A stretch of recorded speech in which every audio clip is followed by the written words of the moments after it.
Hello world, this is CS50 and this lecture we'll be doing Breakout, which is lecture 2. And Breakout has an interesting sort of history. Well, first off, it ties into Pong very nicely because it was created by Atari back in the 70s. And so it'll allow us to extend a couple of the ideas that we saw in Pong, but also CS50 proper did a version of Breakout back in the day, many years ago. And in fact, this was one of the first things that I worked with CS50 was adding sort of fun lasers that we shot from the paddle back in the day. But Pong and Breakout are, very similar in a lot of ways. But Breakout, as you can see, even just looking at this example, we have a whole lot of bricks instead of just one other paddle at the very top. And it is also a single-player game, which is kind of neat. And it allows us to look at a whole bunch of different things like scoring and levels and some nice visuals, which we'll take a look at today. So we can get a kind of an overall sense just looking at these screenshots of what the example is going to look like. But I think it would be better to actually demo it. And if I could, is anybody up to volunteer to give Breakout a proper try? Yeah, it's coming up.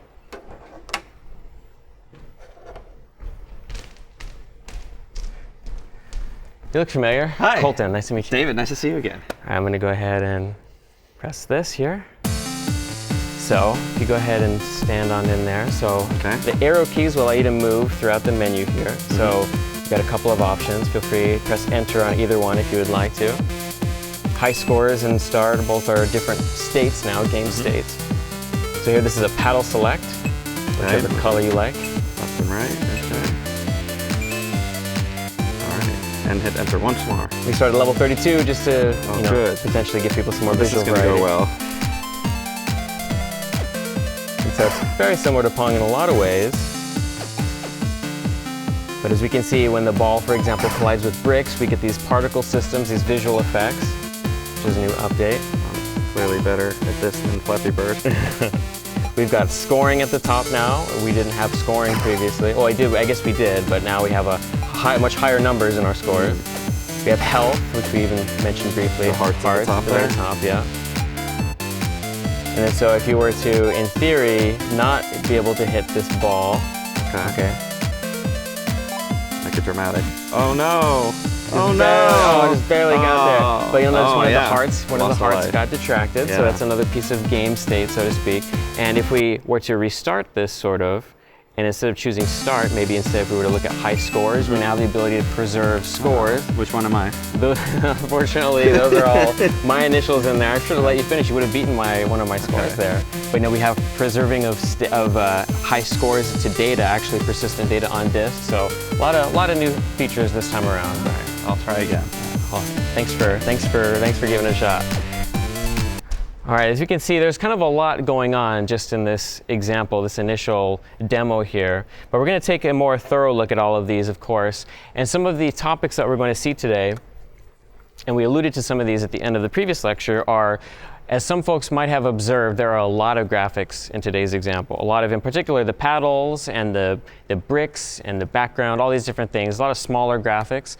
And if we imagine just including all of those as individual images, it would be quite a lot. It would be very unwieldy. So we'll be looking at sprite sheets as a way to solve this problem. We had, and some folks might have noticed through rerunning the game a couple of times, but we have actually procedural layouts, meaning that all of our bricks as they're laid out are procedurally done. So that allows us to have very dynamic sort of game layouts. And every time you play the game, it's going to be a little bit different, which is kind of fun. State, of course, is important. The hearts were state, score was state, but also we had all these different states that our game could be in, the serve state, the play state, and we wanted to be able to carry that data across multiple states, as we alluded to at the end of last lecture. So we'll be looking at ways to do that. Levels, of course, we started on level 32, but typically you'd start at level 1, and then you'd work your way up. And as the level gets higher, typically it gets more difficult. We have health, which is another piece of state. Particle systems are a very nice way to add just a little bit of visual spice and polish to the game, so we'll look at a way to do that. Love makes that very easy to do. A couple of different forms of collision detection, which are different than the forms that we looked at previously. We'll look at that, both the ball and the paddle, but also now the ball has to collide with all these bricks at the very top of the screen, and that's going to require its own type of collision detection. And then lastly, persistent save data, those high scores. We want to be able to not just have a high score that shows right now, but if somebody else were to load the game up, we might want them to see our high scores in the future. And also, we might want to shoot for our own previous high scores and persist that data, so that'll have to live on disk. Now, Breakout as a game, as we saw, has a lot of states, a lot of game states. This is a topic that we explored at the end of the last lecture, and this is a state diagram that maps the entirety of Breakout. So if we recall, Pong and also Flappy Bird were quite simple. Flappy Bird only had 4 states in total, and this has, it looks like 8 in total, and all of the, again, the relationships between them, all the transitional relationships between them are modeled here. So we'll just go through it really quickly, but we start in the start state. This is sort of like the all roads will lead back to the start state. But we can imagine that from the start state, we might want to go to the high score state, as we just did, because recall, at the beginning of the game, we go to high score. From high score, we can only really go back to the start state. It said press escape to go back to the start state. So that's essentially what we can do. And then there's another arrow. Notice that also these are unidirectional arrows, so these flows are all unidirectional. So if you go from the start state down to the paddle select state, if you recall, David selected the paddle that he wanted. It had different colors available to choose. Once we're in the paddle select state, we can then start serving the ball, which means we can move the paddle around, sort of like how we did in Flappy Bird. We had a countdown state. In Pong, we had a serve state, just to allow us to get a little bit of a buffer before we begin the core game loop. When we're in the serve state, we'll transition over to the play state by pressing enter or the like, and the ball will begin to move around. We'll be in the play state, at which point, if we were to, let's say, take some damage, which we illustrated, well, we want to give the player an opportunity to pause for a moment and then maybe regain their composure and then go back into the serve, and do that back in the serve state by going back into the play state after pressing enter. Once they're also in the play state, and let's say they were to clear out all the bricks in the level, which we didn't have time to demo, but if we were to actually clear out all the bricks, well, we need a way to up the difficulty and go to the next level. So we'll make a victory state from which we can then go back to the serve state to begin playing again. Now, if we're in the play state and we actually lose all of our health, well, we're probably going to want to go to a game over state, which is going to be a different path. And from the game over state, there are a couple of different ways we can go. Let's say we did not get, unfortunately, a high score. Well, we'll just go back to the start state. So we're back at the very beginning of our state machine. This is essentially the flow that will sort of represent the overall infinite looping nature of our game. And then if we're in the game over state and conversely, we actually did get a high score, we want to go into this new state where maybe we can enter in our initials and actually enter the high score or whatever name we want to place there for posterity. And then when we're in the enter high score state, maybe we want to see where we were in relation to all the other scores. So we'll just go right back to the state we already looked at, the high score state. And then as we saw previously, that has a unidirectional relationship transition back to the start state. So a little bit more complicated than prior lectures. Thankfully, most of those states are relatively simple, but I think it's important to have an overall bigger picture understanding of where we're going before we look at the minutia. So let's begin with Breakout 0, which is the day 0 update. All right, so if we go into my source code distribution here, which we were just looking at, transition over here. So there are all of the same updates are broken out into files, just like folders, just like we did last time.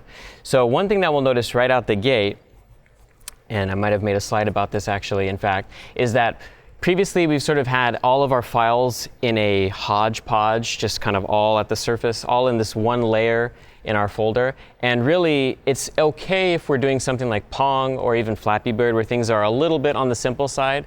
But as you can see, shown on the slide here, there's kind of a difference between there's an illustration between what this would look like if we were to sort of do it the way we've been doing it versus what I think is a more ideal way to do it. And this is kind of representative of what you might see typically in a game project.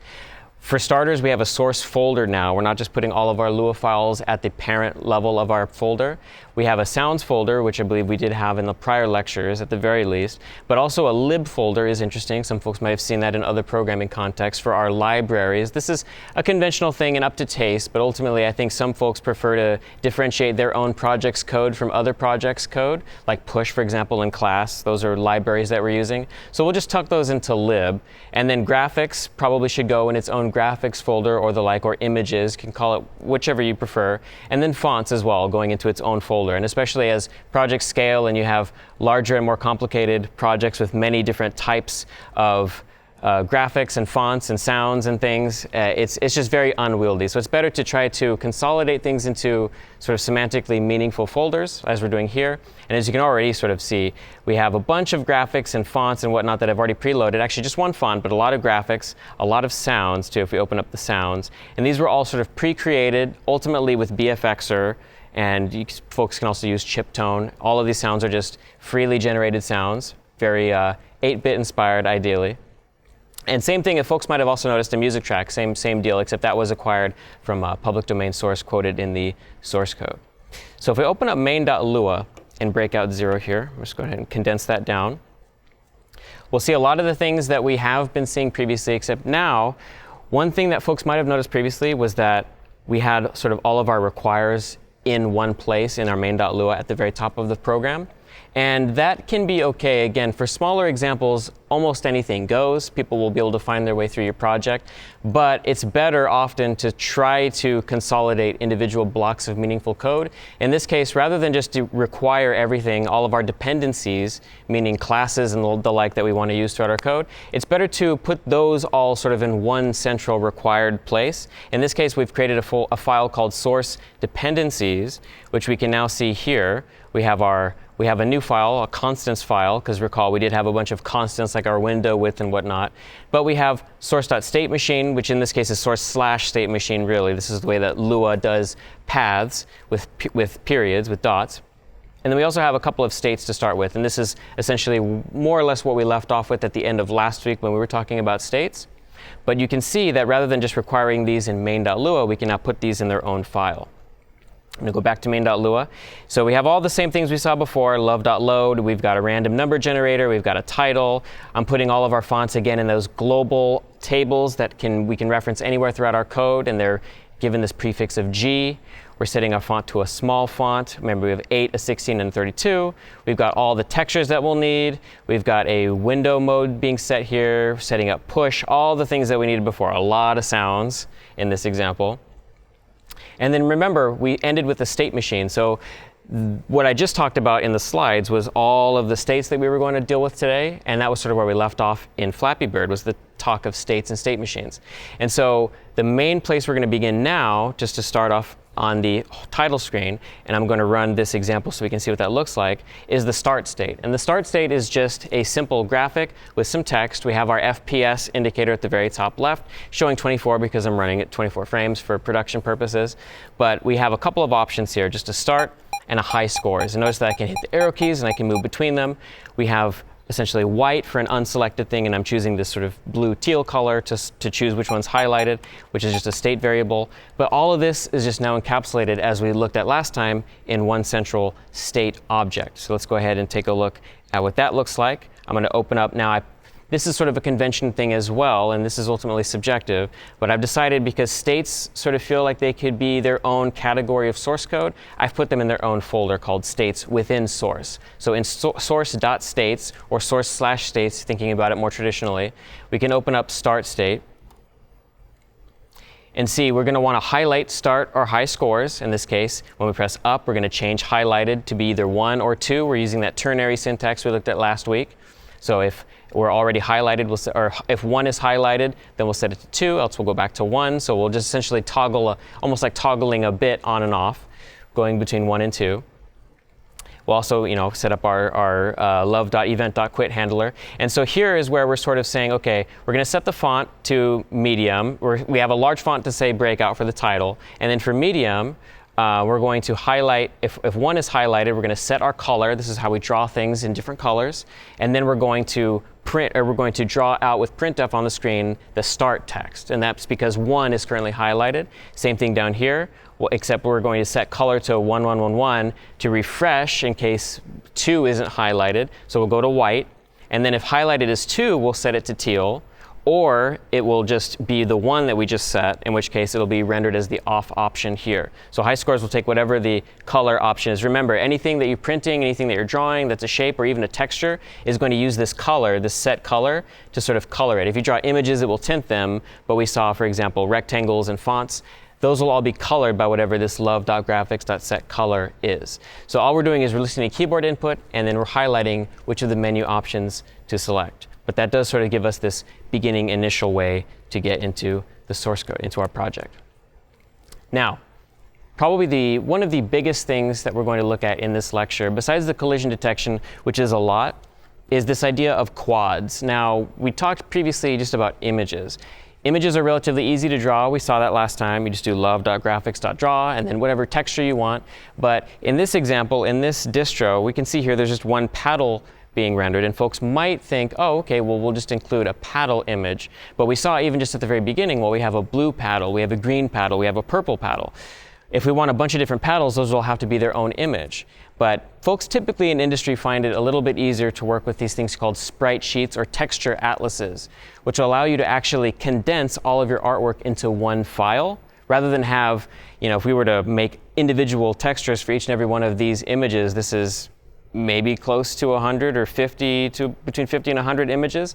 It would be very unwieldy. It would be horrible in code to be, okay, what's the name of this one? This is blue with green stripes, blue with yellow stripes. How do we even name these things? So folks have typically found it easier to use quads or UV coordinates, texture coordinates, to splice up individual images. We can just load one texture atlas, one sprite sheet, and then just think in terms of rectangles. Think about how to splice that up into pieces that we can then reference. We can say, okay, draw our main texture at this particular rectangle's offset, at this particular width and height, and that will allow us to pretend as if we have maybe 100 images, but in truth, we're just drawing one image. The graphics card is then taking those UV coordinates, that quad data, and just drawing a tiny little piece of that for us to make it seem as if we're drawing just that individual image onto the screen.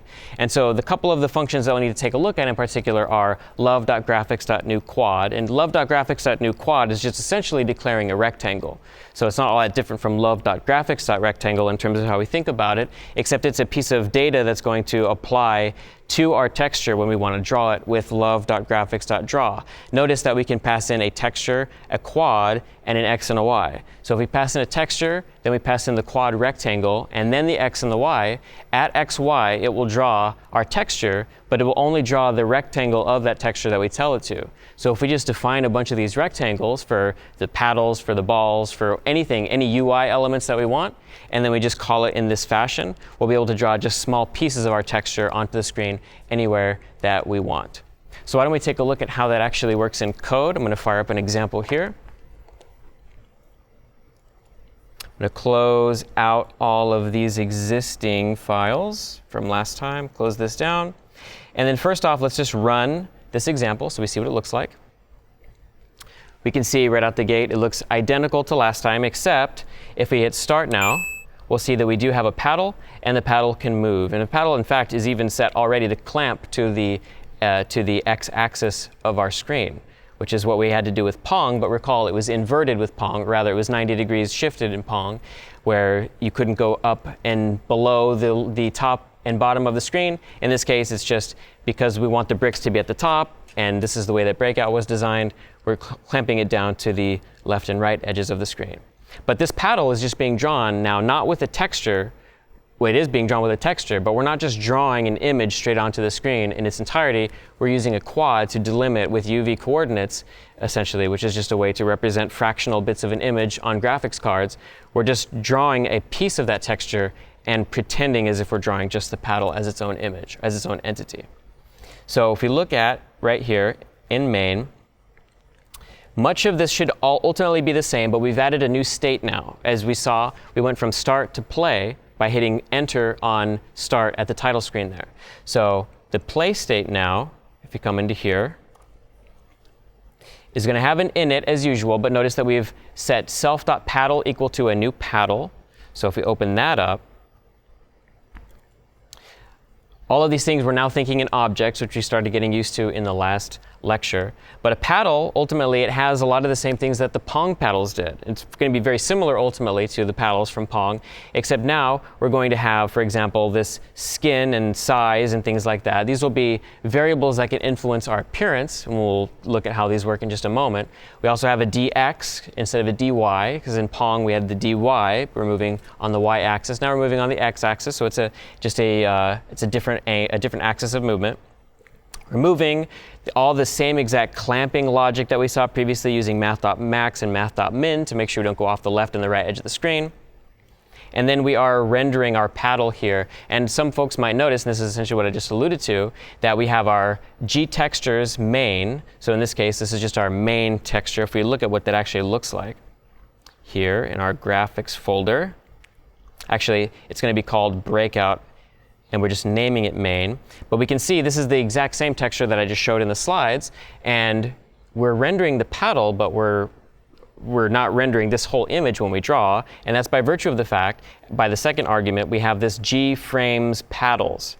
So notice that also we have a two-dimensional array here, which some folks might have seen in other courses, or a two-dimensional table. So a table can store keys and values, and those values can also be tables. So if you index into a table, and that also happens to be a table, you can then index into that table, and that's essentially what we're doing here. We're deciding to break up our texture into various named subtables into gframes. So we can say, okay, I want the paddle frame at index X, index Y. And that's essentially what we're doing here. We're shifting by doing a little bit of math to essentially find our, based on our skin and our size, if we look at the texture, if I pull that right back up again, graphics, breakout, we'll see in a second, we'll see sort of how we're splicing this up. We're going to have to do it a little bit manually because, you know, some folks might already be able to infer that the bricks, for example, at the very top are all a uniform size. And if we wanted to create all of the rectangles, we could just go through them iteratively one by one and define in hard-coded constants the x, the y, the width, and the height, and so forth. There's a much easier way to sort of dynamically, or rather procedurally, iterate through a texture based on the size of the units therein. But these paddles are different sizes, so we're going to actually have to do those manually. But what we essentially want to do is, depending on our skin, we're going to shift down by 4 rectangles to get whatever size rectangle we also want. We don't manipulate the size too much in this distro, but that will be one of the assignments, as we'll see towards the end of the course. We'll be choosing a paddle based on the size, or rather it will be manipulating the size maybe based on something like a power-up, making your paddle either bigger or smaller, depending on if you maybe have a penalty for touching some sort of poison mushroom from Mario analog in this game. Now we could also sort of cruelly just elect to choose the first paddle here as the paddle we start with, but it's a bit harsh to do so, and so we've elected to choose this second paddle here, size 2. And so if we go back to paddle.lua, we'll see that at the very top, our self.size is 2, and ultimately what that's just doing is indexing into this array of quads that we're going to create, all these rectangles. So if we were just to choose the first rectangle in that array, it would be the small one. The second one would be the larger one. The third one would be the even larger one, and so forth. And so we're just doing some math here, basically multiplying by our skin, self.skin, minus 1, so that we can start right off on just blue, and 1, 2, 3, 4 will equate to the very first 4 quads. And then we'll just add 4 to that to offset depending on which skin we've elected to choose. Now, in order to actually create the quads, that's a whole different question. In main.lua, if we look over here, we'll see up at the top we have G-textures, G-frames here. I've called it G-frames because in a lot of circumstances, in most circumstances, when sprite sheets are chopped up and iterated on, it's for the sake of animation. We think of frames, but you could call this G-quads, you could call this G-recs, you could call this G-frames, whatever you feel like. As we'll see, especially in later lectures, this idea is applicable to a great many different ideas.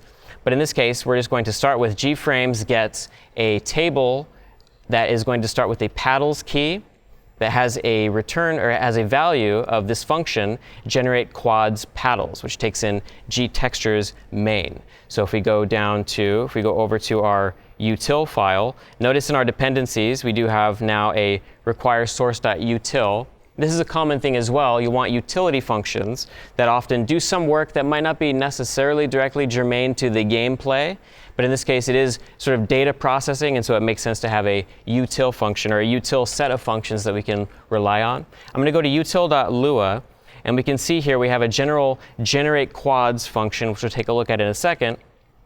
But we also have this generate quads paddles, which takes in an atlas.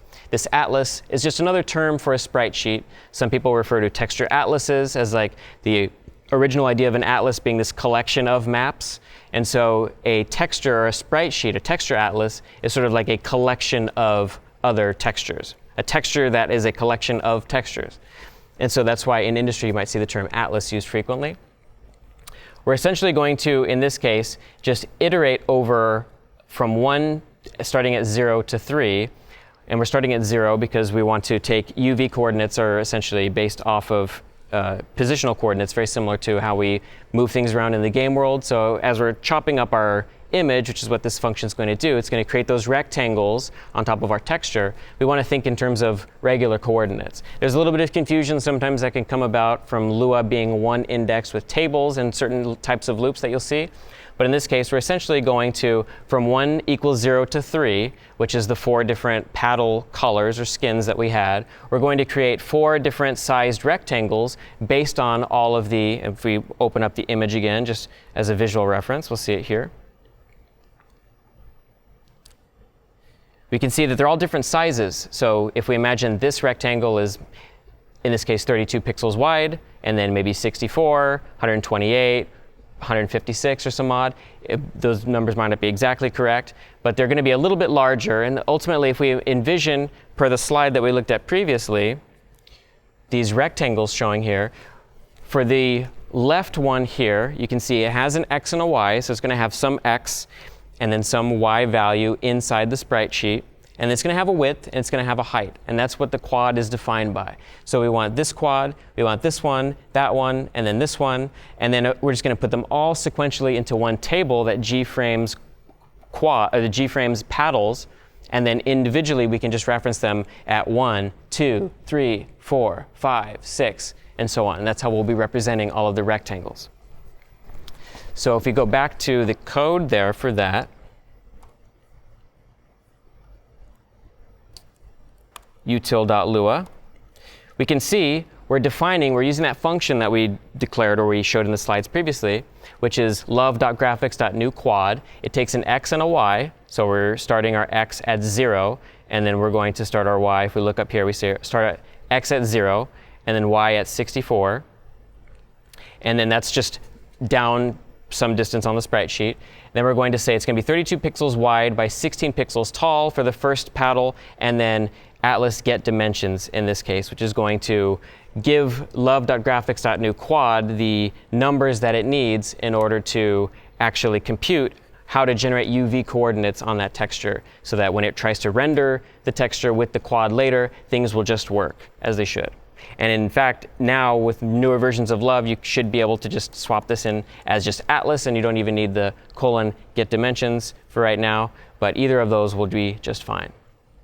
And then we're just going to incrementally just add 32 and 96, and those are the values that I was sort of alluding to previously. We're sort of shifting in our code kind of manually, like, oh, okay, we know the first one is 32 pixels, so the next rectangle is going to be 32 pixels over, and then 96 pixels over, which is 32 plus the width of the second one. In this case, that would be 64 pixels. And then we go down to the next line, and this one is 128 pixels wide, the one that's one line below the 3 that are contiguous, and so on and so forth. And then what we're doing is we end up putting all of those into our quads table that we're creating here at counter, and we're just incrementing, going all the way down the line, and eventually, ultimately, we just keep adding 32 pixels down until we're finished with all 4 skin categories, and then we just return our quads table. And so in main, as we saw, generate quads paddles is therefore just going to give us back that table of rectangles, those quads or UV rectangles, from which we can, anytime we call paddle render, which if we go back to that, or any function that draws a texture, we just draw the texture itself, which we've named main because it's our main texture. You could call it breakout if you wanted to, or whatever makes sense for you. And then G-frames at paddles at, and then the math that is whatever our skin is, because they were every four paddles is a different skin. And then the size as well will be a sort of incremental index into those 4 paddles based on that offset. And then we are drawing it at x and y, and that has the result, once again, if I can show that, of rather than drawing the whole texture, we're just drawing the one coordinate at size 2, which was the flag that we were preserving. And we move it around, and we can think of it just like it was a rectangle, but it is in fact a big texture being drawn through just a window through a frame or a UV rectangle. Okay, so with that out of the way, so one of the more foundational pieces in today's lecture, we can begin to start to add more interactive elements. So the first thing that makes sense is, well, we have the paddle, how about we actually get a ball bouncing around? And we've sort of looked at a lot of this already, and so this is Breakout 2, the bounce update, where we'll sort of add a ball here to bounce around on the screen. I'm going to go ahead and just move us over to looking at Breakout 2 real quick and get rid of all of these examples that we had. There are a lot of files, and this lecture represents a pretty big leap in terms of complexity. I think it's an important step for folks to get used to probably working in this kind of an environment, because code projects, game projects tend to be much bigger even than this, but do excuse the number of files as we bump up. But I'm going to go ahead and go into, not there, but in main, and then let's just run this really quickly just to see what we have that we're working with. I'm going to hit start here, and then we can see right out the gate we have the ball moving sort of in a random direction, but this is altogether not unlike what we've seen with Pong, right, where we have a ball bouncing off of the paddle, and then it bounces off the top and the left and the right edges of the screen. Now, if we just let it keep going, I do believe it will just go on into infinity at the bottom edge of the screen, which is okay because we have to model the loss condition and health and things like that in the future. But we'll just quickly look over those pieces. And in fact, most of all of those folks will have already seen.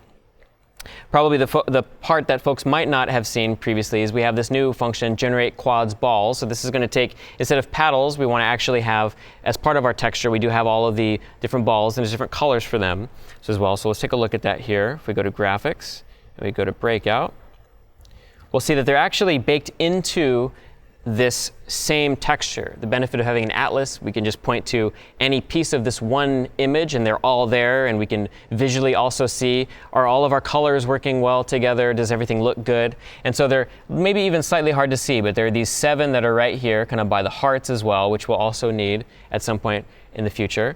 Spoiler alert. But we can choose any of these colors if we want to. So very easily, also, the benefit of this is not only do we have just ease of general at working with code in terms of getting every individual sprite, every individual graphic that we want from a large collection, but there's just an impetus to add color and variety and various visual elements to your project, because it's relatively trivial to just create a whole bunch of rectangles and then just choose, okay, I want this skin, or I want this image here for this thing instead of this other one. You don't have to load in this new texture and do all this stuff. So I'm going to go ahead, go back to main.lua, and we do now have in source a ball.lua. So it's going to be largely the same. It's going to take a skin as an argument, so we can decide to parameterize the ball with a skin if we want to and make it random. But in this case, we also have a collides function. This is the exact same AABB we used with Pong, but ultimately this assumes that it takes in a target rectangle. And this will also decide if it bounces off the walls. So here it's the same code with Pong again, just in this case, also the top of the world as well. That's what this self.y less than or equal to 0 bit is. So that's just the top of the wall. If it hits the top of the wall, we also want it to bounce down. If it hits the left or the right, again, we're inverting the dx. And if it's the y, the top of the ceiling of the game, we want to invert the dy and otherwise keep it moving in the same direction. Play some sounds, things that folks should have ultimately already been seeing. But these are all largely, with the exception of the quads function, which again, if we take a look at that as well, I'm going to go ahead and open up, it's in our util file. We come down to generate quads balls, right down here. It's ultimately going to be a relatively manual process. We don't have to fixate too much on the details, but we're going to essentially figure out creating an x or they're 8 pixels wide and tall, which are these 2 parameters here. But the x and the y are going to sort of be manually hard set based on the indices into the sprite sheet. That's sort of one of the drawbacks of having a sprite sheet that has multiple different sizes of textures. You do have to do some amount of manual work at times. You can't just do a loop that'll just iterate through the entirety of your texture. The balls, recall, were in sort of like a defined small space right directly adjacent to all of the bricks, and that's totally fine. You'll just sometimes have to do some manual work to programmatically extract them or to turn them into UV coordinates. And that's all we're essentially doing with these loops. Very similar in spirit to what we just looked at. Folks can look at it if they want to on their own perhaps, but it is essentially the same logic, just taking an x and a y, adjusting it by some amount, and then also adding 8 by 8 pixels to create those windows, those little the little rectangles themselves in a group, and then grabbing 4 and then grabbing 3, because recall it was 4 balls on top of the 3 in that example. And with that, we have the ability to then just render whichever ball skin we want to, and then render play the game and use it just as it were a Pong ball, for example, and it functions identically. So that's the extent of Breakout 2. So now, if we transition over to Breakout 3, this is going to be a little bit more of an exciting sort of update. So Breakout 3 is the brick update. And so folks might have already noticed that Pong is sort of this two-player game where you have a paddle versus a paddle. They bounce a ball between them, and then the goal is to get one ball to go past the other end of the screen. In Breakout, the goal is a little bit different. It's to actually break all of I believe the original theme of the game was you're breaking out of prison or something like that. And so your goal is to break through the bricks of the wall in your prison cell. And in this case, we'll sort of imagine something similar to that, but probably more of an abstract idea. We have these colored bricks that are just in space, and then every time we bounce off of one of them, no matter which direction, we want it to bounce off, and then we want to clear that brick. Or if it's a higher tiered brick, we might want to, for example, if it's green or red, maybe the different colors represent the tier or the hardness of that brick. And so hitting it once might actually reduce its color back down by 1, therefore maybe giving us a high amount of points, and then also keeping the brick in play so that we can still hit it again, and then eventually when it gets to the lowest color tier, then remove it from play. But then this gives us sort of difficulty in a sense, and also just visual variety, as we saw previously. Having a bunch of different colored bricks gives you a bunch of different ways to visually just present ultimately a refreshing and dynamic playing field. And we'll look at what's really cool in this lecture is the randomization of what that could look like with a level maker, which we'll see pretty shortly within a few examples. But to start with, as we can see just looking at the slide, it's essentially a grid of bricks in this case. So why don't we go ahead and open that example up so we can take a look at it. Close all of these, go to Breakout 3 in the repo, and then we'll go ahead and run it. So largely still the same. In fact, this will always stay looking this way throughout the rest of the course. But if I hit start, we'll see that we started with just a single row at the very top of bricks. And in fact, we also can see that we have collision working and breaking the bricks. It's not functioning in the way that we might expect it to, and we will take care of that shortly. But we do indeed have bricks that are in play and are being taken out of play when the ball collides with them. And we still have infinite sort of the ball going below the surface. So if that ever happens, we're kind of out of luck and we have to restart the game. If I restart, just rerun this one more time, we'll see that it's actually a little bit smaller. The ball is moving a little bit faster as well. So we're randomizing a few things for this example. I'm going to run it one more time. I'm going to try to get a group of more than one row. Let's see if we can get that. This should be generating between 1 and 5. So there's 2, for example, 2 rows. And the rows have variable columns. With this resolution, we can fit 13 columns of these 32 pixel bricks with 16 pixels of padding left over. Those are the sort of the restrictions that we have with this virtual resolution. Recall, we are using a virtual resolution. In fact, the same virtual resolution that we've been using, 432 by 243. But with a little bit of just a few variables, we already sort of have this dynamic play field. We have not just one row always, although we did get that just one row several times back to back, but between 1 and 5 or so. Let's see one more time if we get multiple. So here we have 4, and if we just let the ball, something kind of fascinating about watching the ball just having like God mode on in Breakout or something, where your ball just doesn't bounce off of bricks. But as you can see, they're sort of there. They're hovering in space. The ones that were collided with are in play. The ones that the ones that were collided with are out of play. The ones that didn't get collided with are still in play. And once we finally break every single one, we can start to think about, okay, well, let's go to the next level. Maybe we'll start to add more color variety, maybe higher tiered bricks, so on and so forth.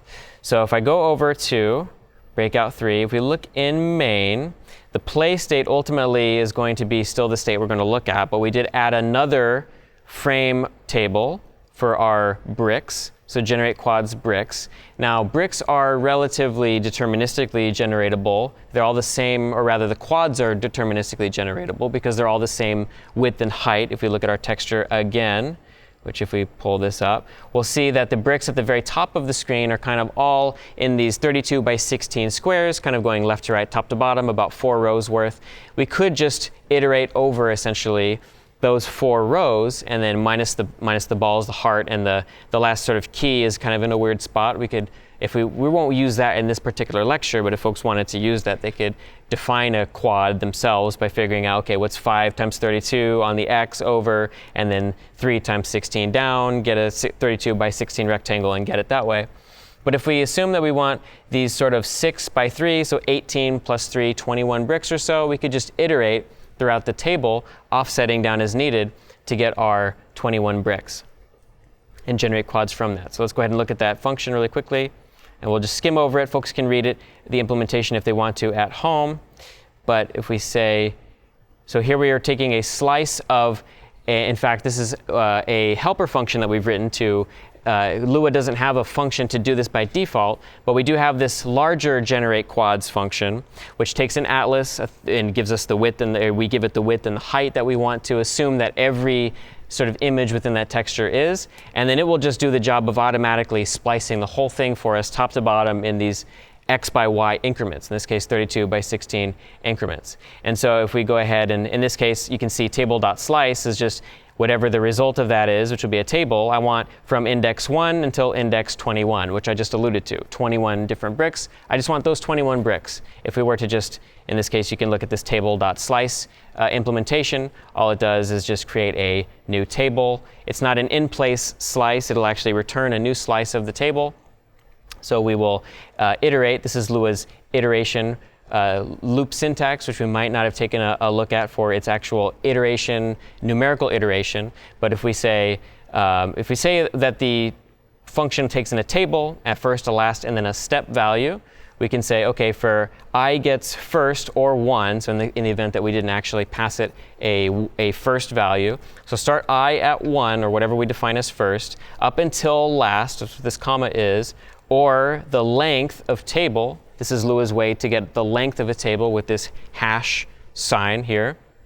And then this an additional comment here is the step that we should take when we do our iterations. We could give whatever step we wanted to. We could give every 2, every 3. We could do -1 if we wanted to iterate backwards through a table. We could say I gets the length of table until 0 or until 1, do a step of -1.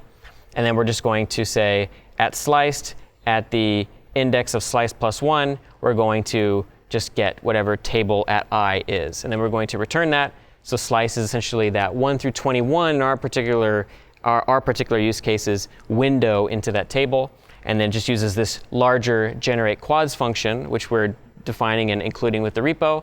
Takes an atlas, a width, and a height of whatever tile. This is assuming a uniform width and height that you want. We're going to decide what's the width and the height. In this case, this is the number of images in the sheet, so the number of sprites wide by tall. We just have a number that we're going to start with, and then for this is a nested loop here, so we're going to, on the y-axis, we're going to iterate in rows, but through each row we're going to take whatever the column is at that index. So for x is equal to 0 within that loop, every time we will then go the width of the sheet over in those blocks, because it'll be calculated based on the width and the height. We'll just generate a new quad. So for every y, we're going to grab a tile's width, or an image's width, all the way until the end of the x-axis, the size, the number of sprites in that sheet on that axis.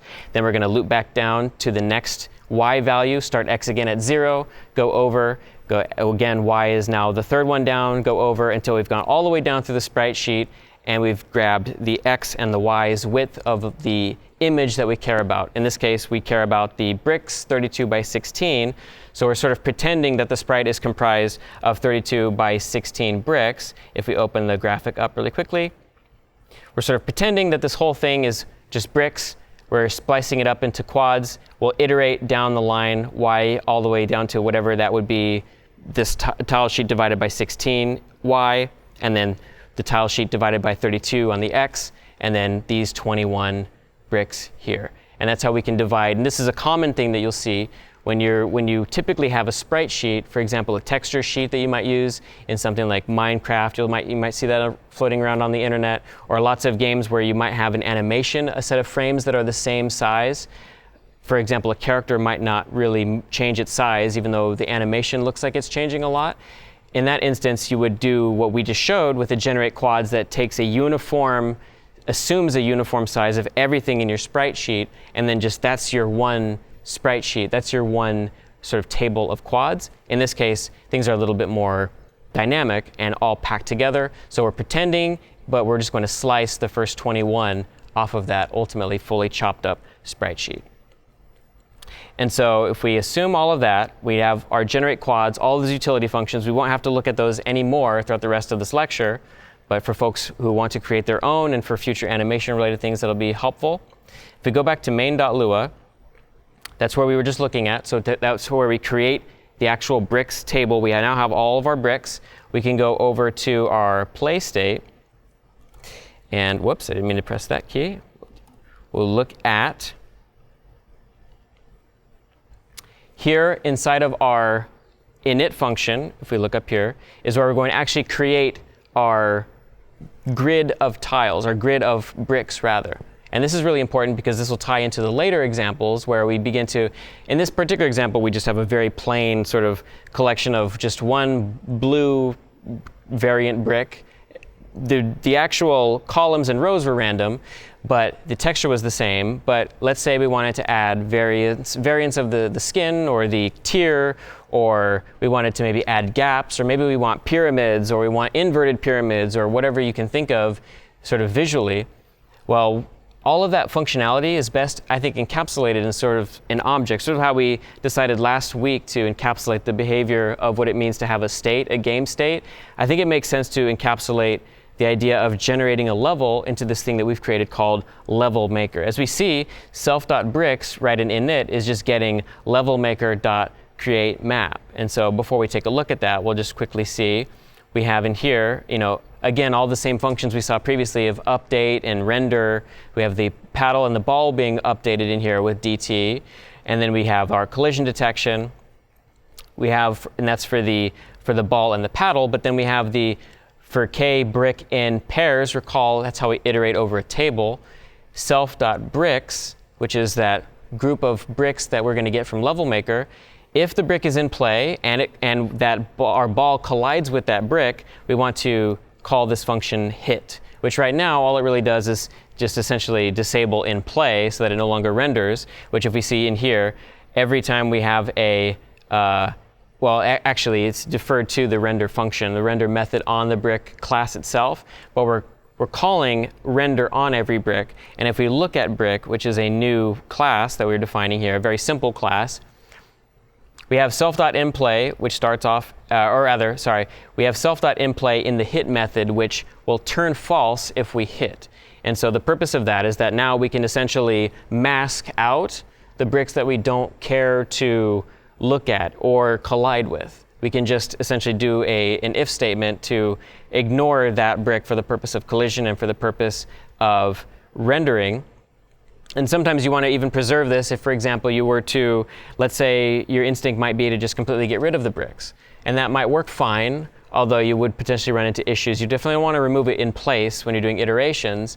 But let's say potentially if you were to lose or some other condition in the game, you wanted to show the same exact map to the user or to the player rather than have all of the bricks stay exactly as they were. Well, it would be harder to do that if you were getting rid of the bricks. It's much easier to just toggle all of them back in play and then restart the level that way. So this is an option. You certainly could remove the bricks, but we're deciding to do this in case you wanted to consider doing that and just to illustrate it as an option.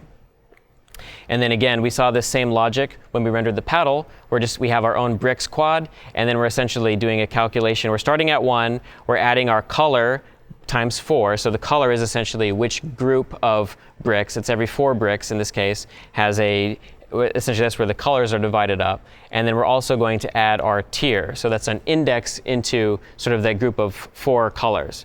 And so that's going to allow us to take our tier and our color, combine them, index into those 21 bricks that we saw, 21 bricks that we saw, and then that will give us the exact rectangle that we want to display on the screen. And these colors and tiers and whatnot will be a lot more relevant as we start to explore later examples in here. And so lastly, the last piece of this, again, which I alluded to previously, is the level maker. And so the level maker is going to start off slightly simple, but we're going to just create in this case, a static function. So this isn't a method of level maker. We're just going to create a static function because we don't really need this. We don't need a level maker instance per se living anywhere. We can just call this function that exists somewhere in this level maker class and sort of encapsulate the idea of it, but not worry about creating a level maker object and having it call a method and preserving state. We don't need to really worry about too much of that right now. And this is a common thing you might see for classes that have this function you might use as a utility or something, and you want to keep it around but not create an object of a level maker that exists in memory. But essentially here we create a random number of rows and columns, which is what we saw previously, between 5 rows and between 7 and 13 columns. Remember, 13 is the max number that we can visibly fit on the screen, so we're just going to cap it at that. And then again, another 2D loop. So for y gets 1 until the number of rows. So we're going to iterate through our rows. And then we're going to do a nested loop to iterate from our x's going left to right. For the number of columns, we're going to say b gets a new brick. This is the constructor again. We're going to say it starts at x minus 1. And then it's going to be multiplied by 32. Remember, coordinates, even though Lua is traditionally 1 index, which is what we're doing here, you could start this at 0, but typically in the world of Lua and Love programming, you start your loops at 1. So we're just conventionally doing that. But you're going to want to minus that by 1 before you do your multiplication, because coordinates are not 1 indexed, they're 0 indexed. So assuming that we want to start at index 0 for our x-axis, we're going to subtract x by 1, multiply by 32, add 8 to give us some minimal padding from the left side for all of the bricks. And then we're going to add also an offset based on the number of columns, the delta between the number of columns and 13, multiplied by 16 pixels, which is, again, the max number of bricks that we can store on our map, on our size, or on our screen size. And so this just ensures that whatever x we're at, we're shifted over a certain amount by padding if we don't fill those 13 columns. If we have 6 bricks, for example, this would end up being 13 minus 6, which would be 7, times 16, which would be the amount of padding we would have on the left edge of the screen, which will just make sure that everything is centered, which it'll put us about halfway between the two edges because the bricks are 32 pixels wide. So by dividing by 2 and having it be 16, that makes sure that we account for the right edge of the padding implicitly by shifting over by 16 pixels instead of 32 pixels. And then lastly, a y-coordinate, we're just going straight down in 16. They're not nothing too fancy. They're 16 pixels tall, so this just ensures that they are all contiguous. And then lastly, we're inserting that into our bricks table and then returning that, which again is what we were using previously in our play state. And then now we have all the bricks in our actual play state. We can collide with them, set them in play, out of play when we do hit, and everything works as intended. Just one more reminder just to illustrate. We can visualize it. Again, you see the rows and columns. You see that we can basically approximately fit. This isn't fully getting us 13, but you can kind of assume that there are about 13 bricks worth of space. We have padding, it's centered, and that's again accounting for the offset between the number of columns and the number of bricks we actually created in our table. It looks like 1, 2, 3, 4, 5, 6, 7, 8, 9, 10. So if we were to put 3 more, we would have just a little bit of padding on the left and the right, but that's how much we can fit. And so they're all just being rendered and set in play whenever the ball hits them, and that's the extent of essentially the level maker, the foundation of all of our future procedural grids throughout the rest of these examples, which will be a lot more concise, I think. So that was essentially getting Breakout in a visual state that is more or less what we expect to see when we look at the game.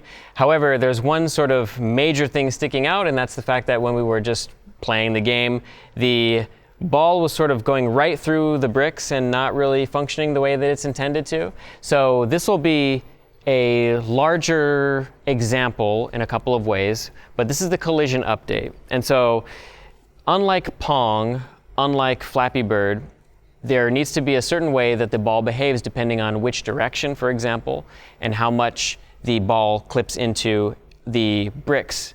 because it can bounce into the left and the right edges of the bricks, as we probably saw, the top and the bottom. Pong was very simple in that the ball would move left to right, and then it would always essentially be checking to see if it bounced against the right edge of the left paddle and left edge of the right paddle, and then it would just bounce inwards. But if it bounces off of, for example, this edge here and it's going this direction, we want it to bounce out this way. But if it hits this brick coming from the bottom, we want it to go this way, and so on and so forth throughout all four directions. And so collision ends up actually getting a little bit more complicated in this example than it does in Pong. And also similarly, the paddle here, we didn't do a whole lot of fancy work with Pong's physics when we did Pong, but in this particular example, if we want to, and also in real Pong and Breakout, if we want to give the paddle just a little bit of physical control and have sort of an influence on the angle, we need to also take a look at how to collide, how to test for a particular collision on the paddle in a slightly different way than we previously were doing. And so we'll start by just talking very briefly about the paddle collision, because this is the simpler aspect of the two, the simpler process of the two. And that's essentially that there is an offset that we could look at when we think of the ball coming down and hitting the paddle. Essentially, it's going to hit the paddle anywhere along this top edge, and depending on which offset it hits, we could sort of, if we sort of eyeball how Pong and Breakout worked, the sort of closer to the edge it hits, sort of faster we think it should bounce and sort of like sharply bounce. That's sort of the feeling that one gets when playing Pong or Breakout. And so in order for that to be calculated, we have to say, okay, well, how far from the center of the paddle did the ball actually collide? So if the ball hits, and we can call that ball offset for all intents and purposes right here, but if the ball were to hit, like say right here, the offset is going to be smaller. It's going to be maybe 2-3 pixels. But if the ball were to hit somewhere over here, well, now we have a much larger offset. And also in our example, we're concerned with, is the paddle moving left versus right? For example, if we move the paddle to the left, but the ball just continues to bounce up and to the right as it would normally do, well, that's not exactly what we expect. We might expect, as we're moving the paddle, for that to sort of have an effect on the ball. So if we're moving this way, we sort of want the ball to go bounce this way, especially if it's right on the edge. That's kind of where the sweet spot is. And so we can essentially figure out what the midpoint is of the paddle and the offset of the ball, and then just multiply.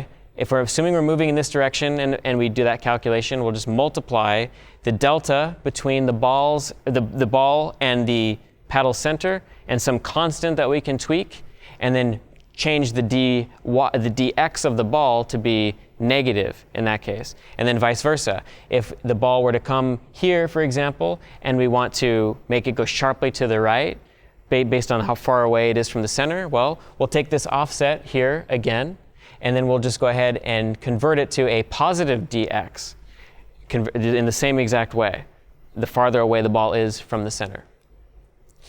And then we'll take a look at brick collision as well. But before we even get into brick collision, let's just look at the code and where that is before we make that transition. I'm going to go ahead and also take this opportunity to demo this example so we can see visually what I'm talking about when I talk about this. I'm going to go ahead and close all of these. Lots of projects open here. Okay, Breakout 4. And I'm going to go ahead and run this. So the ball's moving at kind of a relatively shallow angle, but I'm going to go ahead. Notice that it bounced. It didn't actually just collide through it. But it's behaving a lot more like we expect the game to behave. And so, whoa, it's a little bit too sharp on the angle. But you saw that I moved the paddle to the left and hit it kind of right on the edge, and it really took a sharper angle turn to the left and allowed me to sort of influence the trajectory, the angle, in just the way that I cared about. And not only that, but we're sort of getting ahead of ourselves a little bit, but the ball is actually colliding with the bricks and not just sort of clipping through them as if it had unlimited power or whatnot. I'm going to just run it one more time and see if I can illustrate that bouncing maybe to the right or the like. I was hoping for also slightly more bricks, but thankfully it's moving just where I want it to. So I'm going to move to the right and hit it real hard, and then it's going to give a nice sharp angle bouncing to the right. Let's see if I can get it to the left. And there, I hit it slightly not on the edge, and I was still moving to the left, and it still hit it and moved it to the left, but it was a little bit less sharp of an angle because it was kind of towards the center. And that's sort of like the overall feel that we're going for, because that's kind of more or less what Pong and Breakout were doing with their own physics. If we go ahead and look at the play state, which is going to be in source states, play state. Now, we're going to find, we got a lot of collision code in here, but essentially the code we just looked at needs to take place, of course, in the paddle versus the ball collision code, like where the ball is colliding with the paddle. So we're going to go ahead and, again, we care about whether the paddle is actually moving to affect this. If the paddle is not moving in a particular direction, it's just going to kind of preserve its dx and it's going to just shift its dy. But if we're actually moving left, which we can determine by our dx being less than 0, which would be moving to, our paddle's moving to the left, or moving to the right, we can now use those and then do a check. So the center is also going to be an important thing here, because recall, we need that offset. We need to actually have an offset from the center of the paddle to wherever the ball hits the paddle to determine, assuming that we're moving either left or right, how much we should essentially multiply. We should essentially multiply some constant by that amount to add onto our dx to make it sharper. Because the more our dx is relative to our dy, the sort of sharper the angle is going to be. If our dx is relatively shallow, it's not moving a lot, we'll have a much more upward trajectory, because our y velocity is higher, is taking more precedent than our x velocity. But assuming our x is really high, it's going to be more like this, and it's going to be a lot sharper. So we're going to go ahead and take a look at some of these other variables here. Starting bounce dx is our what we want our dx to start at, like our initial, like, okay, 50 is the assumption that we're going to work with. And then a multiplier. These are tweakable. You could make starting bounce dx higher or lower, depending on your tastes. But these are sort of numbers that I've experimented with and found work pretty well for demonstration. And then you can do some math here. If self.ball.x is less than the center, so if we're moving left, this is the other condition here. So if the ball is to the left of center of the paddle and we're moving left, so again, that's kind of, we can kind of see that on our slide there. It's exact, actually, kind of example I'm talking about. But let's assume that paddle's moving left and the ball is to the left of center. Well, that offset there, we can just multiply that by that 8 magic number that I've come up with through balancing. And then we're going to add that 8 times offset to 50. And then we're just going to set that to be our negative dx. And so if we look at our code, we'll see that happening here. So the offset is the center minus the ball's x, and then we just set that to the negative starting bounce dx, and then we do also an additional minus of the angle multiplier of 8 times that offset. And we do the exact same thing on the right side, only it's positive, because if we're moving to the right, or to the right from the camera's perspective, the offset is going to be on the right side of the paddle if we want it to move to the right, and then it just needs to be, the ball is going to want to bounce to the right in the case that we're moving right, and so it needs a positive dx. And so we're going to multiply accordingly in the same way, just positive instead of negative, but taking the same offset, sort of taking wherever the ball's x is minus the minus the center of the paddle. And so that's essentially what we can do to give it this sort of feeling of a physical paddle. It's not exactly modeled in the way that Pong or Breakout would have modeled theirs. I believe theirs was more intricate and it was also electrical wiring, or it was actual electronics that were wired together to perform the logic. But ultimately, it feels really good. It feels similar to it, and it's good enough for our example. That's the paddle and the ball, giving it sort of, I guess English would be the term, putting some English on the ball or whatnot, whatever folks say in that circumstance. So the other bit of code we're going to need to take a look at is, if I go transition to the slides, the brick collision. Now this is a bit more complicated, but essentially in Pong, when we were detecting the ball colliding with the paddle and then bouncing back, essentially what we're doing now with our current paddle, there's an AABB collision detection process that takes place. And then for the paddles, it was sort of hard set. Okay, it bounces from if you're player 1 and your ball comes down, you want it to bounce to the right. And then same thing for player 2, you want it to bounce to the left. It's just a simple inversion of your dx, essentially. But with Breakout, if you come in on the top, you're going to want it to bounce up. But if you come from here and you hit here as well, on this edge, on X edge or a Y edge, you're going to want it to bounce in a different direction. You're going to want to flip whether it's your X or your Y velocity. It's not just a simple always assumed to be change your X velocity in the case of Pong or Y velocity in the case of Breakout. So we can start by thinking of this in terms of midpoints. So we've been doing AABB collision detection, which just takes a couple of boxes, their XY coordinates at the top left, and then just does some simple checks to make sure there's no gaps between them. But we're going to want to actually figure out, at the moment of collision between these two, there's going to be a smaller and a larger gap between either axis, the X and the Y axis. So we'll say that we have these center points, CXB and CYB, and we'll use capital B for brick, lowercase b for the ball. And then I will posit that we can then take an offset called OX that is essentially just the brick's sort of center point on X minus the ball's center point on X. And this is an illustration just to kind of show what that looks like. If we have center points here, the brick minus the ball, in this case this will be a positive OX, and if it were here, rather on the next slide, if the ball were to the right of the brick, then it would be a negative OX. So this is a signed value, and this is relevant because this will allow us to correct the ball when it collides, which we have to do in order to reset it. If the ball were to hit, for example, here on this left side, we want to make sure we shift it back out towards the left, and if it hits on the right side, we want to shift it back out towards the right. And the same idea applies to our y-axis. We can take an offset of y, so how far apart are the midpoints between the brick and the ball on the y-axis, and this can be negative as well, and we'll use this negative value to correct for the ball's collision based on whether it hits the top or the bottom. Now if we pretend that we are calculating a collision that is approximately at these two values, but let's say the ball is coming down and it hits this brick at 10.5 and 10.17. Now we can see that they are 12 pixels apart on the y-axis, but 0 pixels apart on the x-axis. So they are essentially almost completely aligned, but there is a delta between the two on the y, and that's where we know that the collision is actually taking place. We can intuitively see that. It's not occurring on the left or the right side, it's occurring on the top side. So we have OX of 0, OY of 12. Those are the offsets. And just as a spoiler alert, essentially the offset here is almost always just going to be, or the axis is always going to be the larger of the offsets typically. But there's some math we're going to have to do to actually shift, to actually figure out how much we need to shift the ball by when we resolve the collision. So assuming an X offset of 0 and a Y offset of 12, there's going to need to be these other values called PX and PY, which are the sort of penetration depths of X and Y into the brick from the ball's perspective.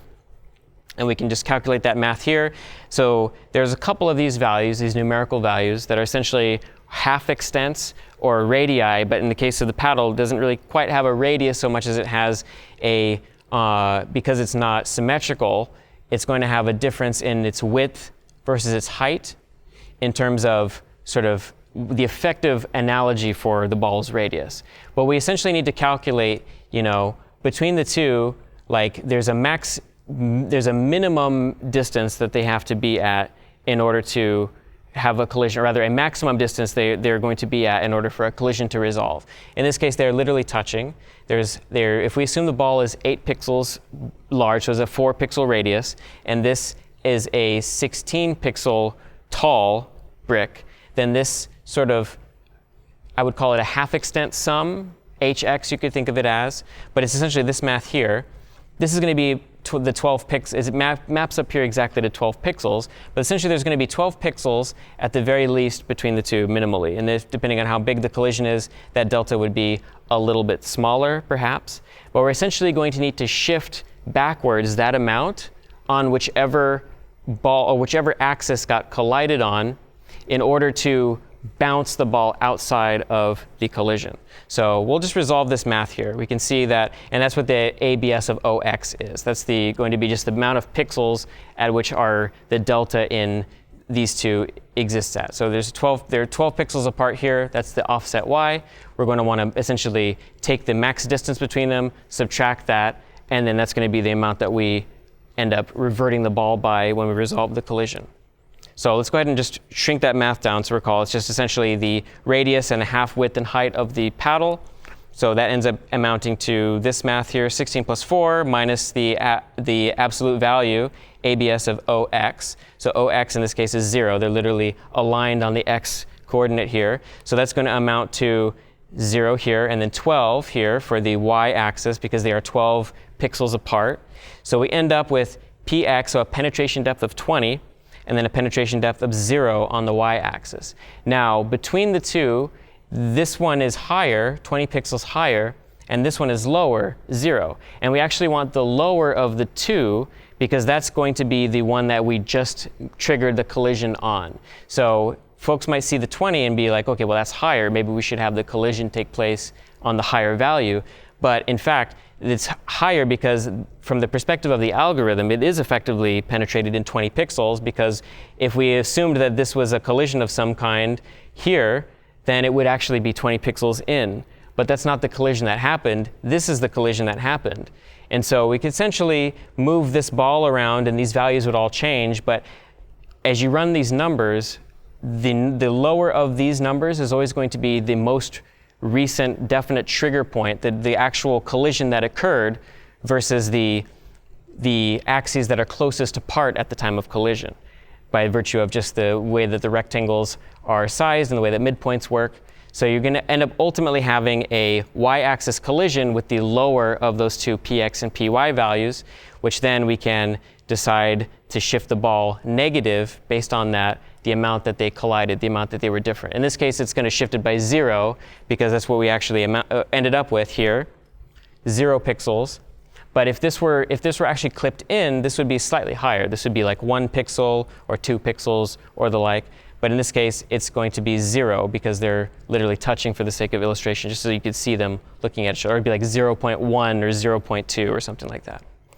And so if we just run this same math here, it's the exact same thing. You have a collision on the right side. In this case, it's going to be x is ahead of the paddle. So we have 54 there, 34 here. It ends up being about 16 plus 4 pixels, 20 pixels of difference between the two at their max distance, their minimum max distance for collision.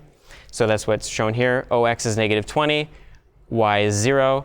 And so we condense the same math that we did previously, and it's the absolute value that we're taking of the offset on the x. So it's minus 20 here.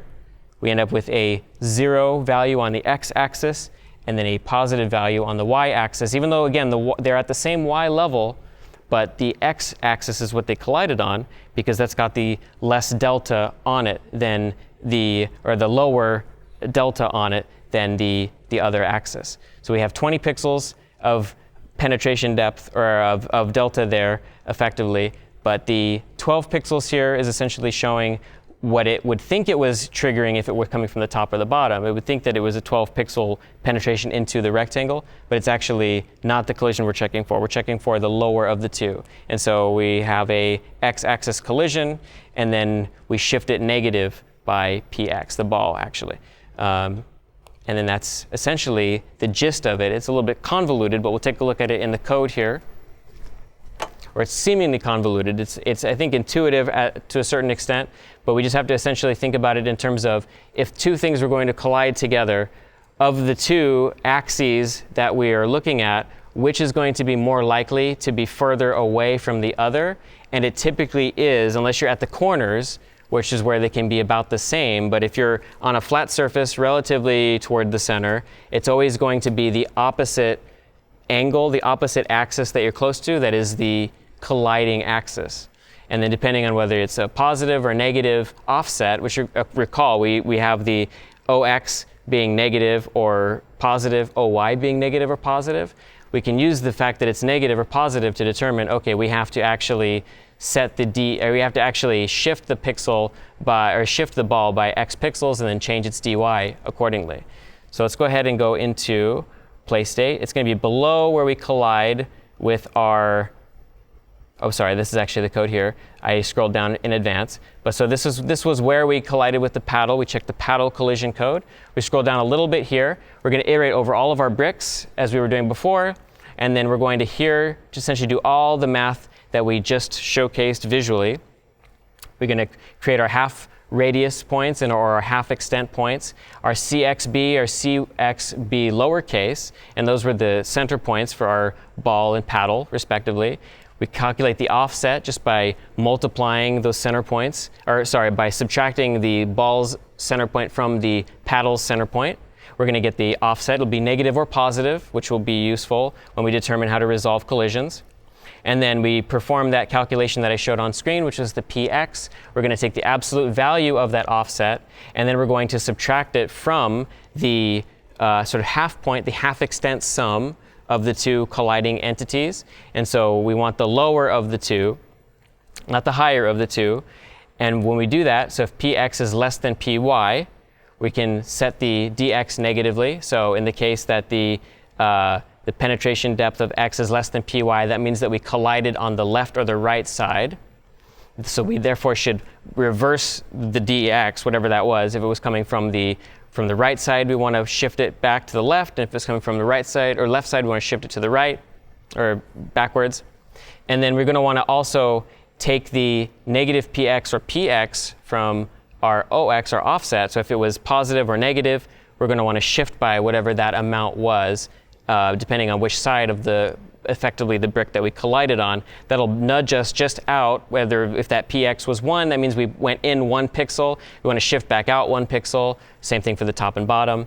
And the same logic is just applied here. And then the last ingredient to this is that typically with games like this, we did this slightly with Pong, we want to also ensure that things kind of keep moving and escalating in a sense. So we're going to just add a multiplier to our acceleration on dy, which is sort of the more meaningful axis. You could do it on dx as well, but dx, because you manipulate dx through paddle movement, that doesn't feel like a great, and it also kind of goes back and forth. It doesn't feel like a good use of balance to manipulate dx. dy, we can just multiply that, so the top to bottom interactions will be faster, which will make other interactions feel faster. And then eventually the game should, in theory, be so hard to play. We probably would want to cap this, and we do in later examples, but it'll be too hard to play that you eventually will probably lose, and then that will be game over. So just as a reminder, we just play it one more time. That's effectively all of the collision code. I'm just going to go ahead and do another example here. You can see it's coming from the bottom. It bounces towards the bottom. It got shifted. I'll do this. Maybe we can get a few more bounces this time, if we're lucky, and it'll be fun. Okay, in that particular instance, it bounced so quick off a whole bunch of them that it just cleared out a whole bunch back to back. But essentially, that's the gist of what's going on. And so now we have a way to determine, okay, something collides from the left or the right, or the top or the bottom. It's just based on that offset delta between the two axes. And we want to essentially assume that the axis with the lesser of the two deltas actually is or penetration depths is the actual one that collided. Because the higher penetration depth, it sort of implies whatever is closer on the axis, which if you're on the top and you're right in the center, it'll be x. And if you're on the right and sort of centered, it'll be y. And so on those exact angles, you want the lesser of the two penetration depths, which on the top example, it will be x, and if it's on the side, it'll be, if you're on the top, it'll be y, and if you're on the side, it's going to be x. Okay, so that was probably the most intricate, complicated part of today's lecture. Thankfully, I think the rest of the examples should all be relatively tame if we take a look at the next one. So yeah, indeed, the next example is going to be quite a bit simpler. So now time to transition to something a little bit more sort of playful. We currently have a bunch of bricks, but no real way to determine, okay, what's our loss condition? I mean, there's sort of a soft loss condition with the fact that the ball can infinitely go past the bottom of the screen, but that's not ultimately what I think is the most ideal way to approach this game. So what I'm going to go ahead and do is go over to Breakout 5. I'm going to go first and close out all these examples. And then if we go ahead down to Breakout 5, I'll just run it real quick to showcase what we're going to add here.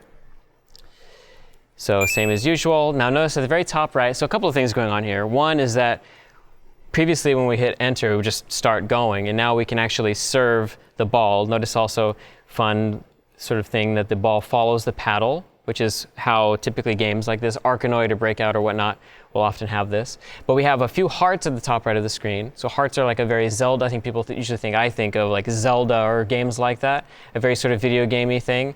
We also have a score that we've added there too. So I'm going to go ahead and press enter to serve. It's going to start moving in a random direction with the collision detection we just added. And then I just try to add a little bit of extra velocity there. So every brick is worth 10 points, in this case, in this particular tier. Now, as we'll see later, future colors will add more sort of different types of score intervals or score amounts per brick. But when I took a hit, you notice that I did detract one of my hearts, and I have 2 out of 3 hearts. So I'm going to press enter to serve again. If I move around, hopefully I'll purposefully just lose for the sake of time here. But one more time. And notice the ball is also randomly being set to a different color just for fun, because we have multiple textures, multiple skins. But we essentially got all 3 of our hearts detracted, and then now we have our game over state. And it says final score 70, so the score was passed from the play state over to our game over state. And also, the bricks and everything actually really were transported between the play state and the serve state as well. So we can take a look at that here in just a second. Now, a lot of these things folks have seen before, so we won't spend too much time dwelling on particulars. But if we go over to the serve state, for example, we'll see that we have ultimately some tracking logic in place here for the X of the ball to follow the paddle and just be raised above it. But also, every time we called state machine change, remember, that was how we can essentially do that handshake between states. We talked about that at the end of last lecture. But every time we call state machine change, recall, it will call its own exit function if defined, and then it will call its enter function if also defined. And so what that lets us do is bring data from one state into another state. Because remember, every time we create a new state with that state machine in main.lua, it's going to create a brand new copy of that state, just this brand new object. And that's often what we want, but often also not what we want, depending on whether the states should preserve some amount of continuity between them.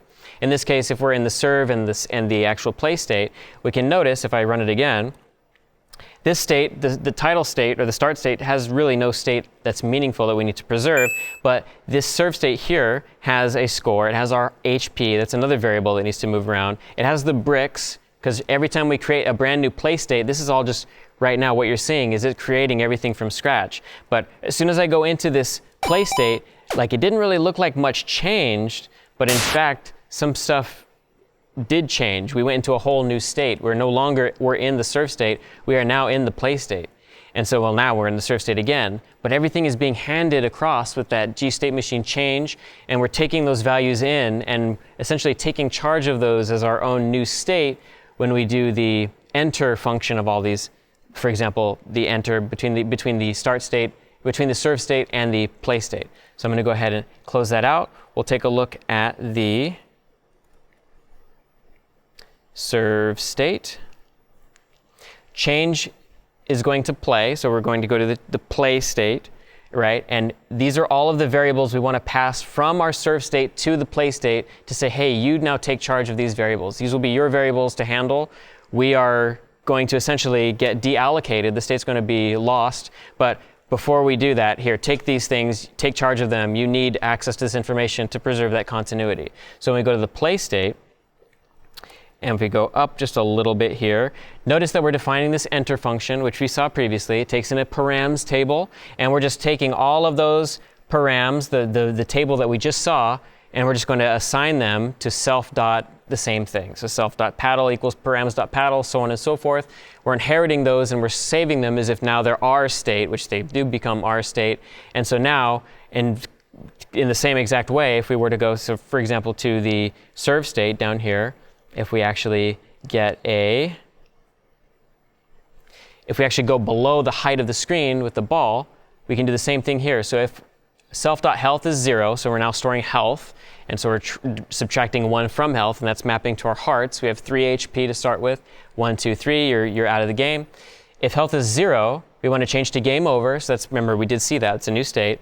Or we'll change to the serve state. And again, we're passing in the things that we care about as being preserved between the two. We care about the paddle. We want the paddle, its position, its texture, all those things. We want the bricks. We want the health. And we want the score. Everything else really isn't much else, but those are the things that we want to preserve between the two that we communicate back and forth with. And so if we're in the play state, for example, you'll notice that we have render score and render health as a couple of functions we're defining in main. So if I go over to here, and I'll just quickly glance over them. We won't talk about them too much, but there are a couple of helper functions. The reason that we're defining them in main is because they're going to be drawn in several different places. Rather than define them in every state and just having them repeat over and over again, it sort of makes sense to have them defined here in main, or you could create a base state that has access to that function and then do the inheritance thing we showed last week where you do includes equals that base state. You could do that as well. Here we're just defining a function in main, which just takes in a health, and we'll just render it onto the screen using love.graphics.draw. Just with the hearts, we have this new we have a texture and hearts that we're dividing up, and we're giving to that function to call and render. So if we're drawing from 1 up to our health number of times a red heart, and then for the rest we'll draw frames 2, which is a dark heart. And so if I go ahead and open up the hearts texture, might have just spliced this out from the I think I just spliced this out from the full texture. It's a little bit hard to see here, but it's just two sprites, just two like 8 by 8-ish sprites of a red heart and a unfilled heart, and we just draw. If you have 3 HP, draw 3 red hearts. If you have 2 HP, draw 2 red hearts and then 1 gray heart. If you have 1 HP, draw 1 red heart and then 2 gray hearts, and that's essentially what we're doing here. From 1 to health, draw those red hearts, and then from 1 to 3 minus health, do the exact same thing. And then we have the display FPS and also a display score, which takes a score, and it's just a couple of very simple function calls that just set the font to small, and then we'll just render our score up to the top right. So that was the hearts update, Breakout 5. Now Breakout 6 is kind of fun. So this is called the Pretty Colors update, just for fun. This is just a funny, goofy title. But as you can see, currently we've only been dealing with very boring brick layouts in the sense that we just have blue bricks and they're just worth 10 points. Nothing really too amazing about that. But if people are familiar with Breakout, even as we saw, as you can see here, but even as we saw in the example that CS50 originally did, CS50 proper, there's various colored bricks, and they all mean different things depending on the game. They can be a higher tier. They can take a certain number of times to break. They can break and then go down a color and then go down a tier and then be worth more points accordingly. And so they essentially act as a way to, 1, vary the visual aspect of the game, but also 2, provide difficulty and some dynamism. And it's just fun. I think it just looks really cool. So this is all done in Level Maker, which we saw previously. So we'll just go ahead and transition over to Level Maker in Breakout 6. We won't spend too much time looking at this because it's essentially the same logic, in that you have rows and columns of bricks being generated in a table that have their own XY coordinates. But the only other difference is now we're deciding, okay, should we also just change the skin and index into, we have the 21 bricks, like we'll just do some math, index into, whatever our skin is, and then add an offset that'll be for the tier, and then that will represent what that brick actually is worth. And then there's some logic that we can use to calculate points and whatnot. So we'll go over to, in this, first off, let's test it. Let's just actually have it run. I'm going to close others from here. And then let's go ahead and run this. So right out the gate, we can see a lot more visually interesting. We've got purples and reds and greens. These will all still, I think, potentially be single hits, and they're all still worth 10 points. We haven't really done anything to change how they function, but they visually are really cool looking. I'm not even touching the screen. I'm still somehow not losing. Yep, we're still going.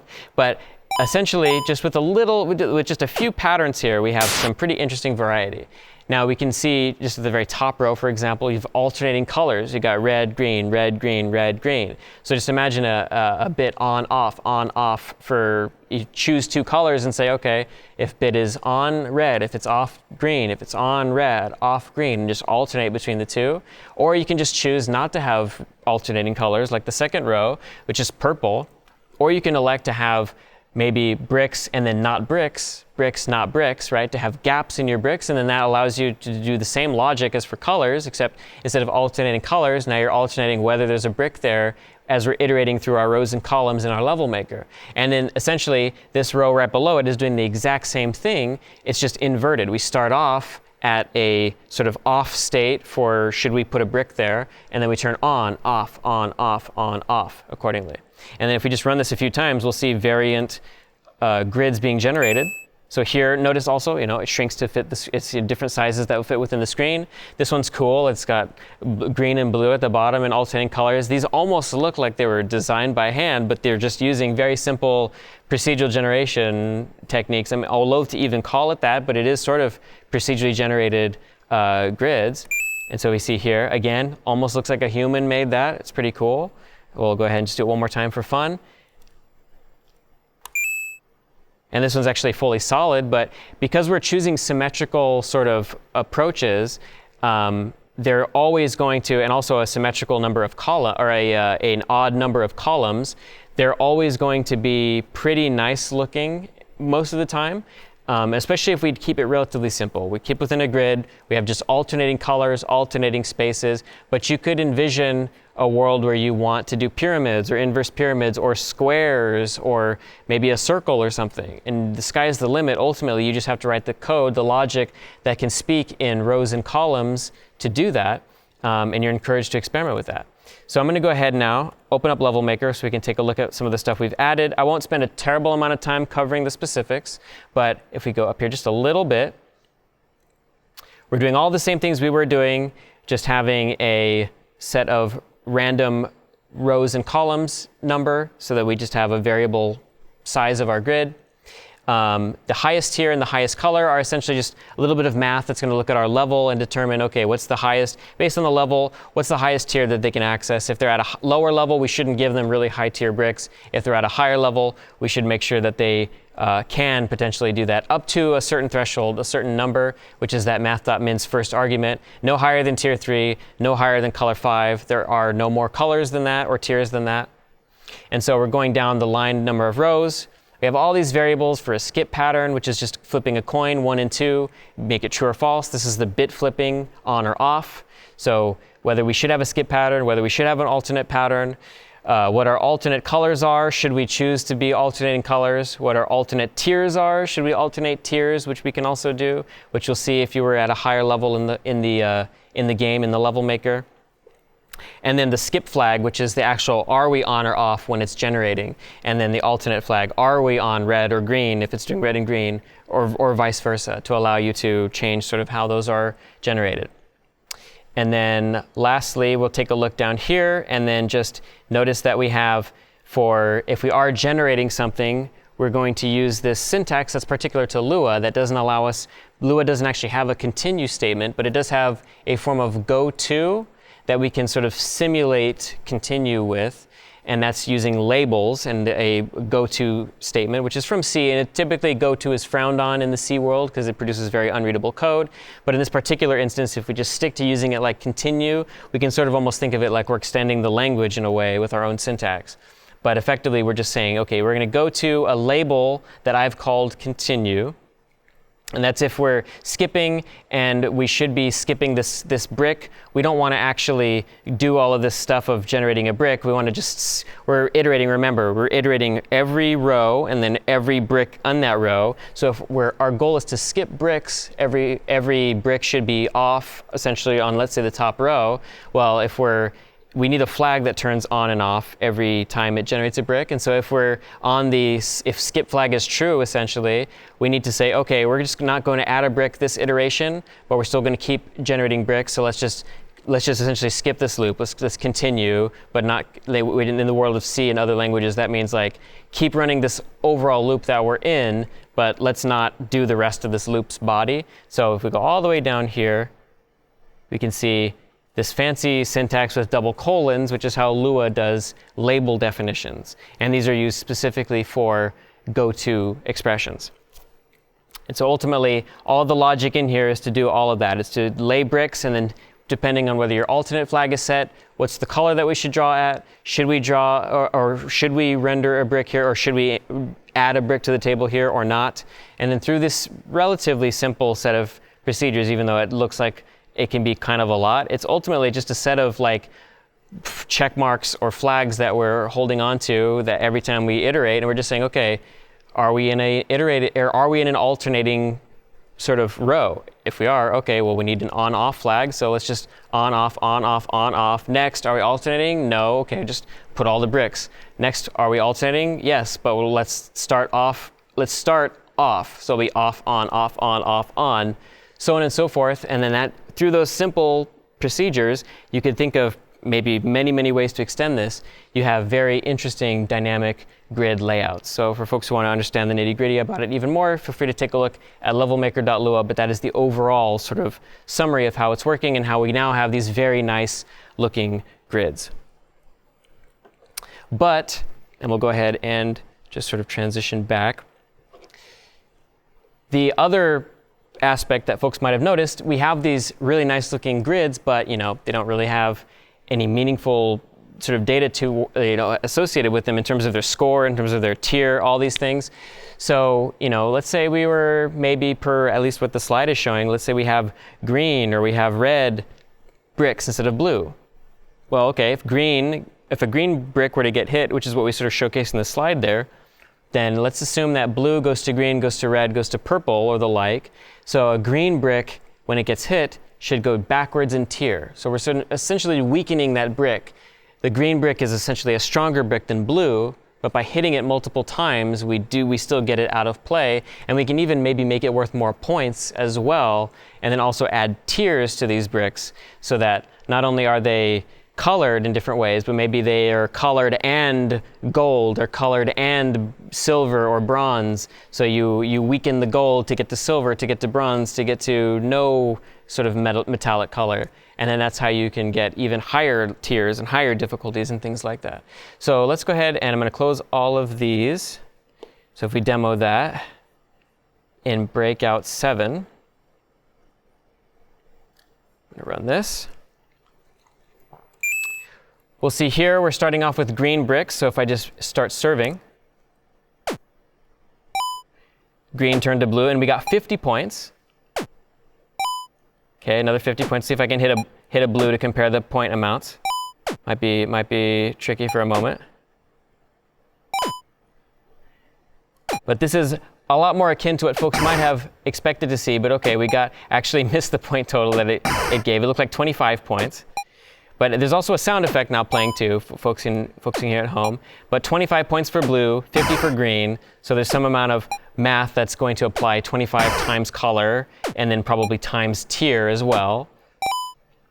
So we say that purple went to red, right? So kind of this overall idea is just to make the map a little bit more visually interesting, more rewarding, and more challenging. Because if you can imagine all of these were purple bricks, it would take quite a long time to break all of them. Remember, every time we bounce off of the bricks, our Y velocity is going to be increasing. Now we should cap it ideally so that it's not infinitely fast and becomes untenable to play. As you can see, it's already becoming a little bit difficult for me to play. But by essentially, yeah, see, it's getting really difficult. I can't even hardly play. Okay, we're getting barely there. I'm going to lose there. Okay. And this gets restarted. But you see I have 1,300 points from breaking all these higher tiered colors, these higher colored bricks, and that's sort of one of the aspects that makes this really cool. Not only do we have visual variety, but this is going to impact our gameplay. So if we go over to our source code, so this all should probably happen within the collision part of the function, so that's going to be in the play state. So we go over here. And then we'll notice that now we're also doing a bit of multiplication here. So the tier of the brick, which we haven't seen quite yet, but if you're at a higher tier, you'll see gold, silver, bronze, whatnot. So whatever the tier is, in the case so that it's not any tier besides normal, it's just 0. So this is going to add 0 times 200, which is fine for right now. And then whatever the color is times 25, which I alluded to. So that's where we're getting the sort of higher level multiplied point total based on the color, but also in brick.hit, if we go back to brick, we'll notice that we have a little bit of logic here. So depending on what our tier is, tier is currently going to be 0, so for all intents and purposes, we don't have to fixate on that too much. But essentially, that's just going to shift the ball back, or the brick back, a series of colors, 5 colors backwards in the list of point values, because every tier is 5 bricks of color. And then here, that's if we were to go back in tier. If we were to look at self.color here, if it's equal to 1, which is blue, it goes blue, green, red, purple, I believe. Blue, green, my memory is a little bit fuzzy on the exact colors. But essentially, if it's 1, which is blue, well then, okay, that means that that brick needs to be no longer in play. And that's assuming that we're in tier 0, which is currently what we're at. If we're in a higher tier, then we're going to start back at the highest color of the next tier down, which will be like purple or whatever color is highest tier. And then we're going to also, if it isn't 1, let's say it's green or it's red, it's going to be 2 or 3 or purple or whatnot, then we're just going to subtract 1. 2 or 3 or 4, which is purple. But essentially here we're just going to subtract the color. And so that's going to then impact the score calculations and so on and so forth. And that's all we essentially have to do in order to get things working properly with the tier update. Now, one of the funnest parts of this lecture, I think, is the idea of particle systems. And particle systems are really cool because they're essentially just a way to sort of add this visual flair. And they're called a system because the particles that are inside of this sort of like emitter or generator kind of have behavior that you can configure. And so as you can see here, there's an example of the ball hitting what was a green brick, but it's got these green these green little blurry pixel things, particles that are emitting from that center. And they're purposefully colored green because the brick was just green. So it's kind of just, trying to keep in line with the coloration. But right now, when we hit bricks, they essentially just disappear right away. And there's some element of just simplicity to that that's a little bit jarring or unnerving or maybe just unsatisfactory. But this is, I think, a way, and particle systems in general are all over the place if you're paying attention in games. It's a way to add just a little, literally, sparkle to your game in a way that adds polish, and I think is just kind of fun to work with. But they're quite complicated and intricate in terms of just the number of tweakable parameters that you can mess with. In today's example, we care about just a few fields, a few functions that we'll take a look at. But to create a particle system, it's just love.graphics.new particle system. Particles can take a texture. They do take a texture, which is, in this case today, we're just using some simple circular texture that you saw, some very simple, small 4 or 8 pixel texture. And it's going to then apply various alpha and colorization functions to those particles, emit them in a particular way, fade them out, and so forth. And then that's how you can get the appearance that you want. But if you imagine creating like a diamond-shaped texture that you use instead, well, now you can give it this sort of sparkly, kind of cool, glittery effect. Or you could create like a fire-looking texture or something, which might look kind of hokey now that I'm visualizing it. Fire usually often is just a collection of particles, I think, anyway, in a lot of games. But you can sort of use any texture as the point that you can then apply all these other colorations and various things to, and they're explained in more detail on the Love2D wiki. So let's take a look at how those look and how we can add those really quick. So if we're in Breakout 8, which is where we're going to be, I'm going to go ahead and close Other here. Let's just run it so I can show you what it looks like. So it's going to hit one of these blue bricks, and it does indeed destroy it, and also it's got like a little blue puff of smoke, which is kind of fun. See if it can maybe, starts off a little bit slow, so used to how fast it was last time. But let's just give it a little bit of speed there. Blue again, see if we can get it to be green. Might take a second, which we can. Oh, there we go. We got a lot of particle systems there. So each of these bricks is essentially given its own particle system, and a particle system will just be triggered to emit its particles, and we're setting it to emit about 64 particles here. And then they all have a decay, they all have a lifetime, at which point, once that lifetime has gone by, they'll all be completely removed, and then it will just essentially reuse the particles that it's buffered in its particle system. And just with that small change, now we have this sort of visually appealing way to give us feedback that we've actually collided with a brick. And this is done in the play state, just like we were looking at last time. So if we go to states, play state, in the, actually no, sorry, this might be in the brick hit function rather, which is called from the play state. So if we're in brick and we look at the brick hit function, so first off, I'm going to just point you to the fact that we have a bunch of palettes of colors here. So I've gone and hand-picked out through color picker or the like, colors from all of the various bricks so that we can match the colors of what the particles will be to those exact bricks. So we have approximately the RGB for all of the brick colors here, red, green, purple, gold, blue, so on and so forth. And you notice that we are declaring a new, as a state variable in every brick, it's going to have a reference to its own particle system, a new particle system. It takes in a texture. We just give it texture of particle, which if you were to look at it, it's this very small, sort of, it might not even look like anything meaningful if we look at it. Just a very tiny, it almost looks like something you'd see if you were scrolling through metadata or icons in, oh, whoops, I mean, hit that one. But it might just look like a little, got to scroll in a lot to see it. But it's just these pixels here. These are just what your particles, the particles that we're seeing here are made out of. It's just a very simple grayscale so that when you do apply color to it, it's very clean.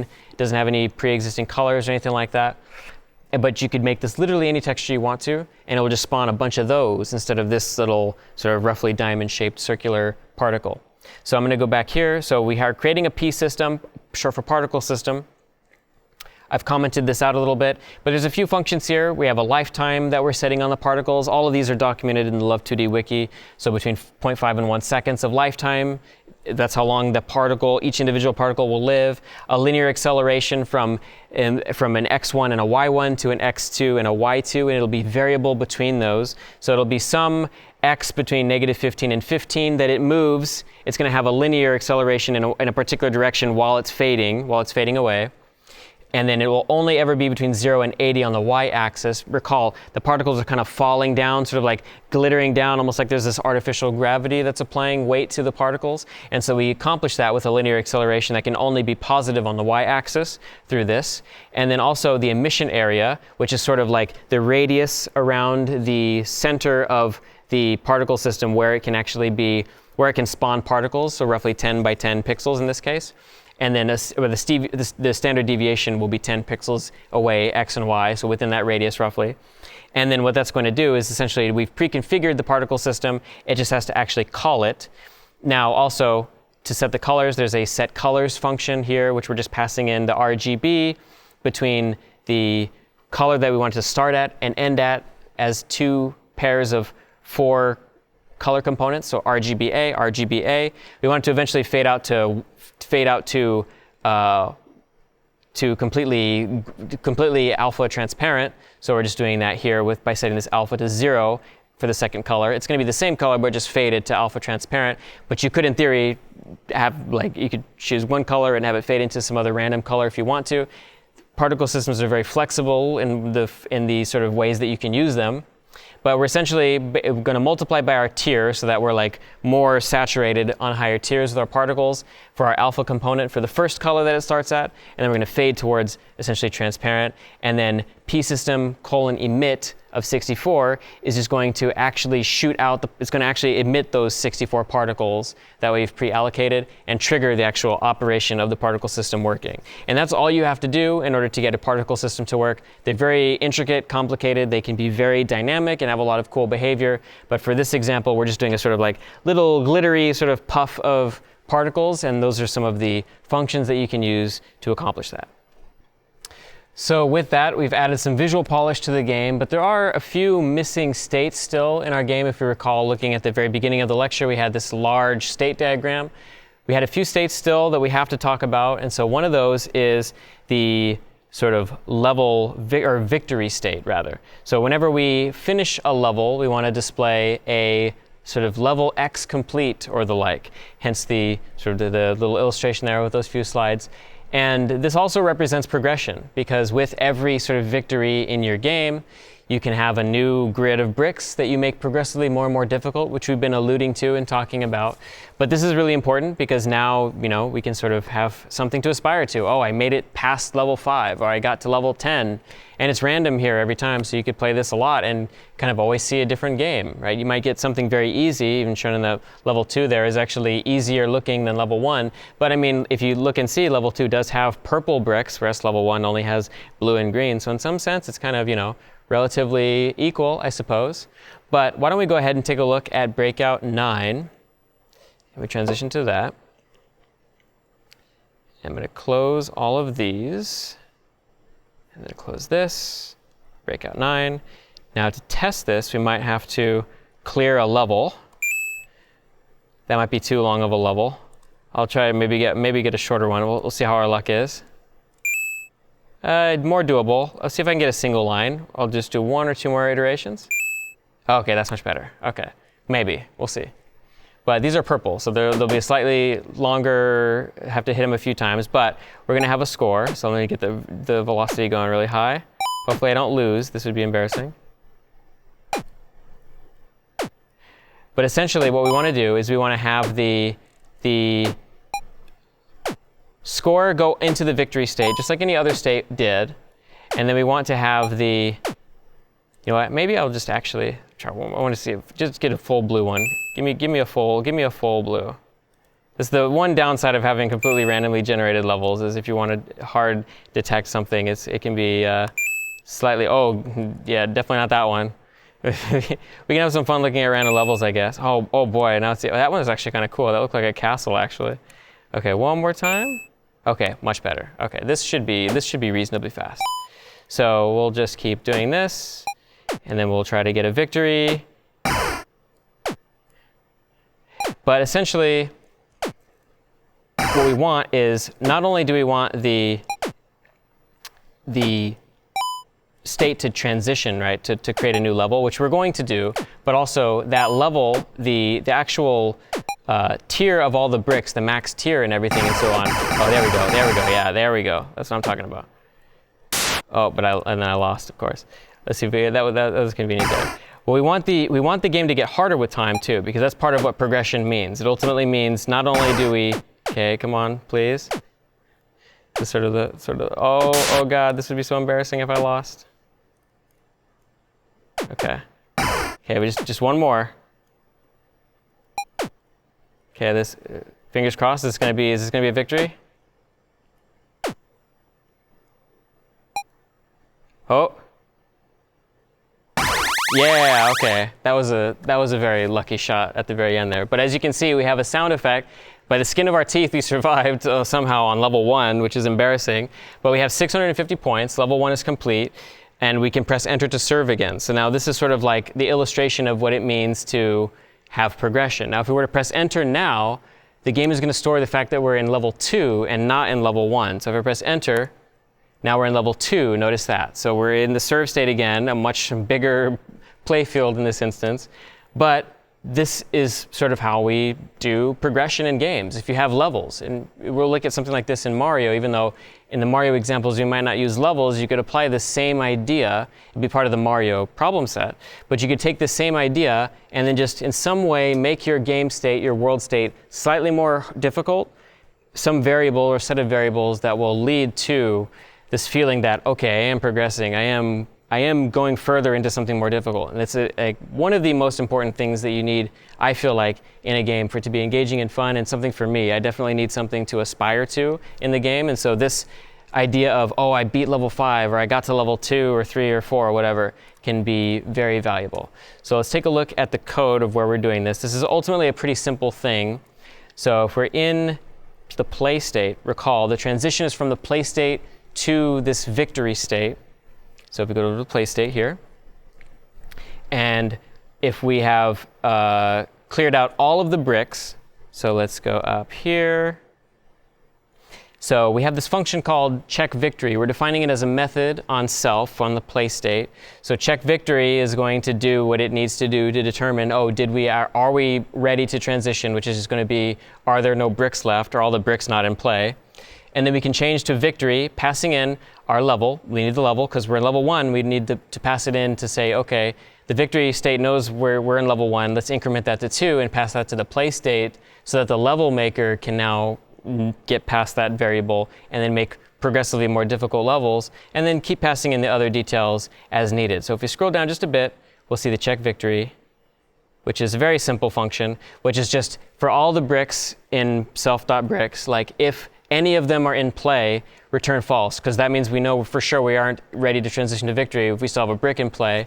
But if we've gone through all of those and none of them were still in play, well, then we can return true. We have indeed reached our victory state. And so if we look at our victory state itself, we'll see that it's relatively simple, but it takes in all of those data, pieces of data that we just passed in. We just looked at those. And then we can still update our paddle, but when we do, this is the important part, when we press enter to change over to level 2, we're going to increment self.level plus 1 as we pass it from this state into the next state, into the serve state. Serve state's going to take over this level variable, which is incremented here in place. And also bricks is right out the gate, because we need to see the bricks before we even start playing. It's going to be passed in also that self.level plus 1. So now the level maker knows, okay, we're in level 2. Also generate maybe slightly a more sophisticated map. And that's essentially all you need, right? And in addition to, of course, the rendering here, which says, okay, level X complete, where X is self.level, and so on and so forth. But that's essentially all the code that we need. And now we have progression, we have levels. We can keep going and feel like we're actually aiming towards something and getting higher and higher scores and more difficult grid layouts. So that's the progression update.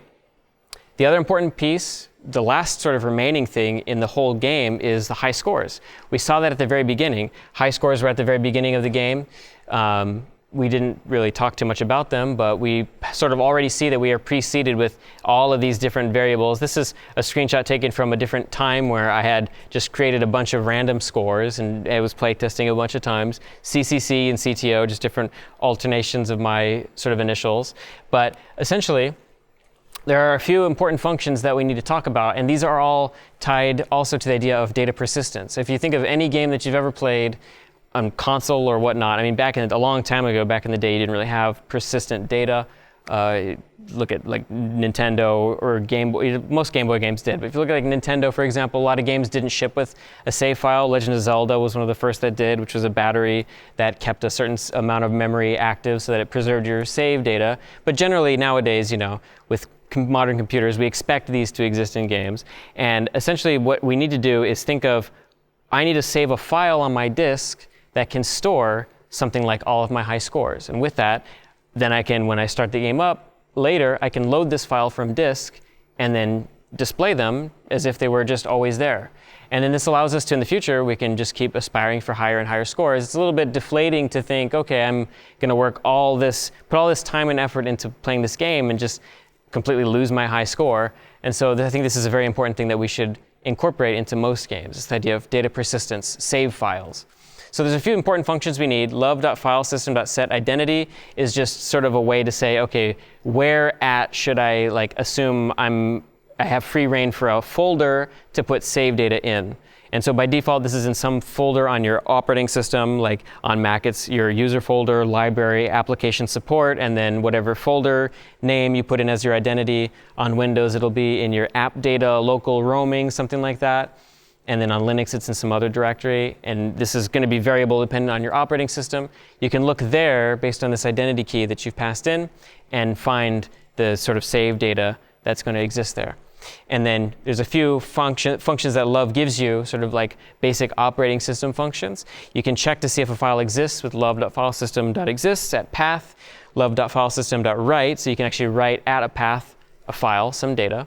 And then love.filesystem.lines, which just enumerates over the new line spaced lines of text in a file, which is for our intents and purposes what we're going to need to save our data. We're just going to think of it in terms of, okay, for every save file, or every high score rather, in our program, we want the initials, of course, but then the score. So we can just think of every individual high score as the initials and then the score, sort of like blocks of 2 lines separated. And we'll just iterate over that in a loop. Just divide by, get all the lines, and then just like, okay, from 1 to the number of high scores, which is 10, grab that line, grab the next line. The first line will be the high score initials, the next line will be the number, and then just go to the next iteration of that loop. And then that'll essentially load all of the high scores into memory. So why don't we take a look at how that looks in code just real quick. Pretty simple, ultimately. I'm going to go ahead and open up Breakout 10. So if you close this out here, Breakout 10, main.lua. So in main.lua, we have this function called load high scores, and this is going to get called at the beginning of when we run the program. And so if we come up here, we'll see that when we actually trigger our G state machine to change to the start state, we're going to seed it initially with all of our high scores. And this will be some piece of information that we just can pass back and forth between all the states. So when we get to the victory state or the high score state, these will be in memory available to us. We're going to load them at the beginning of the game. We want them here because if we click on high scores, we're going to want to be able to see them. And then when we hit start and then go to the play state and do all of that stuff and then end up getting into a victory or game over state and then losing, we're going to want to check, okay, is the score that I ended with higher than any of the scores in the 10 high score table? And if it is, okay, well, I know that like I was above person 8, so like I need to replace 8, and then 10 is going to get booted out, and then 9 is going to get essentially shifted down, and then so will 8. 8 will now become 9, so we'll take over 8, and then 8 and 9 will become what were 9 and 10, and that's essentially how all sort of score rewriting is going to happen. You look for whatever the highest index is that you exceed the score of, shift all of them down by 1, and then replace whatever was in that spot effectively with your score. So if we go back down to load high scores, essentially what we're doing, we'll do that in the victory or the game over state, assuming that we actually get a high score. But you can see here, we're setting our identity to Breakout. So that means there's a folder that's going to exist called Breakout in that file system sort of directory that's operating system dependent. And then we're going to check, okay, get info on breakout.lst, which is just a function that we'll check to see, is there a function that exists there? And then we're going to say, okay, there's a string of local of scores. And then this is essentially what's going to be, we initially seed all of the scores with if no scores exist, rather. We're looking to see, okay, did we actually save a score table before? If we didn't, that means that we are loading it for the first time. And then so what we're going to do is we're going to generate a list of 10 scores. In this case, I've preceded it with just my initials here, and then just I by 1,000. So we'll start at 10,000. We're iterating backwards. For I gets 10, 1, -1. And then we're going to just add a new line between not only the initials, like I said, it'll be initial score, initial score, initial score, 20 lines of text in the code, in the text file. And then once that's all done, we're going to just write to breakout.lst. We're just using LST as a general sort of extension to represent the fact that this is a high score list. This is arbitrary. You could call this whatever you want. You could call it .txt. You could not call it anything. You could call it .dat, whatever you feel like. .lst for .list of scores. And then what we're going to do is we have this in text, but we need to actually turn this into code. So what we're going to do, a table of data that we can actually look at and then shift sort of in memory and displace depending on how we do with our scores later down the road. So we're just going to essentially create a sort of 1 through 10 indexes into scores, this table, which starts off with name equals nil, score equals nil. Then we're going to load that same file that we just created it or it existed before, and then we're going to just populate that in memory, just like this. So with being able to now store all of those in memory, that's the first step towards being able to have our high scores sort of usable. But the other part of it is that typically, when we are looking at high scores and being able to add them or change them, you do want a way to input your initials. And so that takes us to the entry update. So we can now write files. We've looked at how to write files, look at files, store them, actual scores in memory, but we still need a way to edit the initials for if we want to save our score. If we can't actually save our name to anything, well, we can't actually update our high score. So I'm going to open up Breakout 11 now to show that. So I'm going to close out this. Let's close that, open up Breakout 11. So we looked at the sort of high score loading function, and that gets passed to the start state. Now what we want to do is take a look at the game over state. So when we actually get a game over, this is where we can decide, okay, should we go to the, now there's going to be a new state here because as we saw, the sort of this UI for inputting our initials, we're going to need a way to do that and show that, and that makes itself very ideal for a brand new state. So we'll call that like enter high score state. And the place to do that, to make the determination, is going to be in game over. Once we hit an actual game over, that's like the game's done, whatever our score was, that's the time to decide, okay, should we actually go to the enter high score state? Because remember, when we talked about the state machine at the very beginning of the lecture, if we aren't a valid high score, if we haven't, eclipsed any of those scores, we probably just want to go back to the start state and then just begin playing again. Let the users press enter. Maybe they can look at the high scores again on their own time if they wish. So in the game over state, when they press enter, that's where we're going to mark an actual transition point towards either the high score state or the start state. And so we would just do some math to basically work our way down, up through our high score table, which are always passing back and forth between all of our states. It's just a parameter now that we pass between changes. And so we can say, okay, self.highscore is at i.score. Remember 10 from 10 to 1. So we're going bottom up, lower scores to higher scores. If our self.score, which is another piece of data that's being passed between states, is greater than that, well, okay, that's what our high score index is for now. And then we're going to set high score to true, meaning we got a high score, we should transition to the enter high score state. So if high score, and we'll just keep doing this will go all the way up to 1 so that we can, because we might, we'll be higher than maybe multiple scores if we start at the bottom and maybe we got 5,000 in the pre-existing version. That would put us at like about position 5.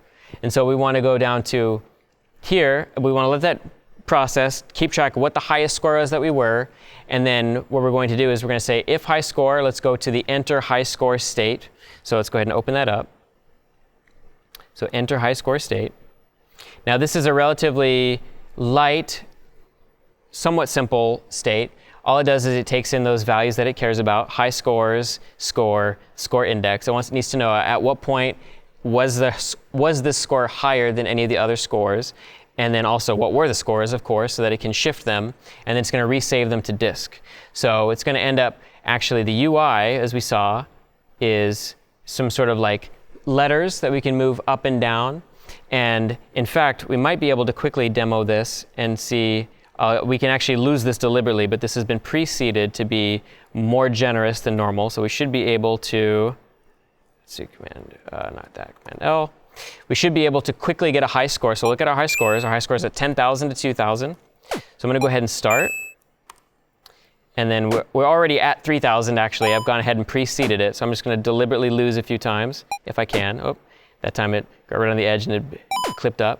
But let's see if I can lose a couple times really quickly. So I can show you what this UI looks like visually.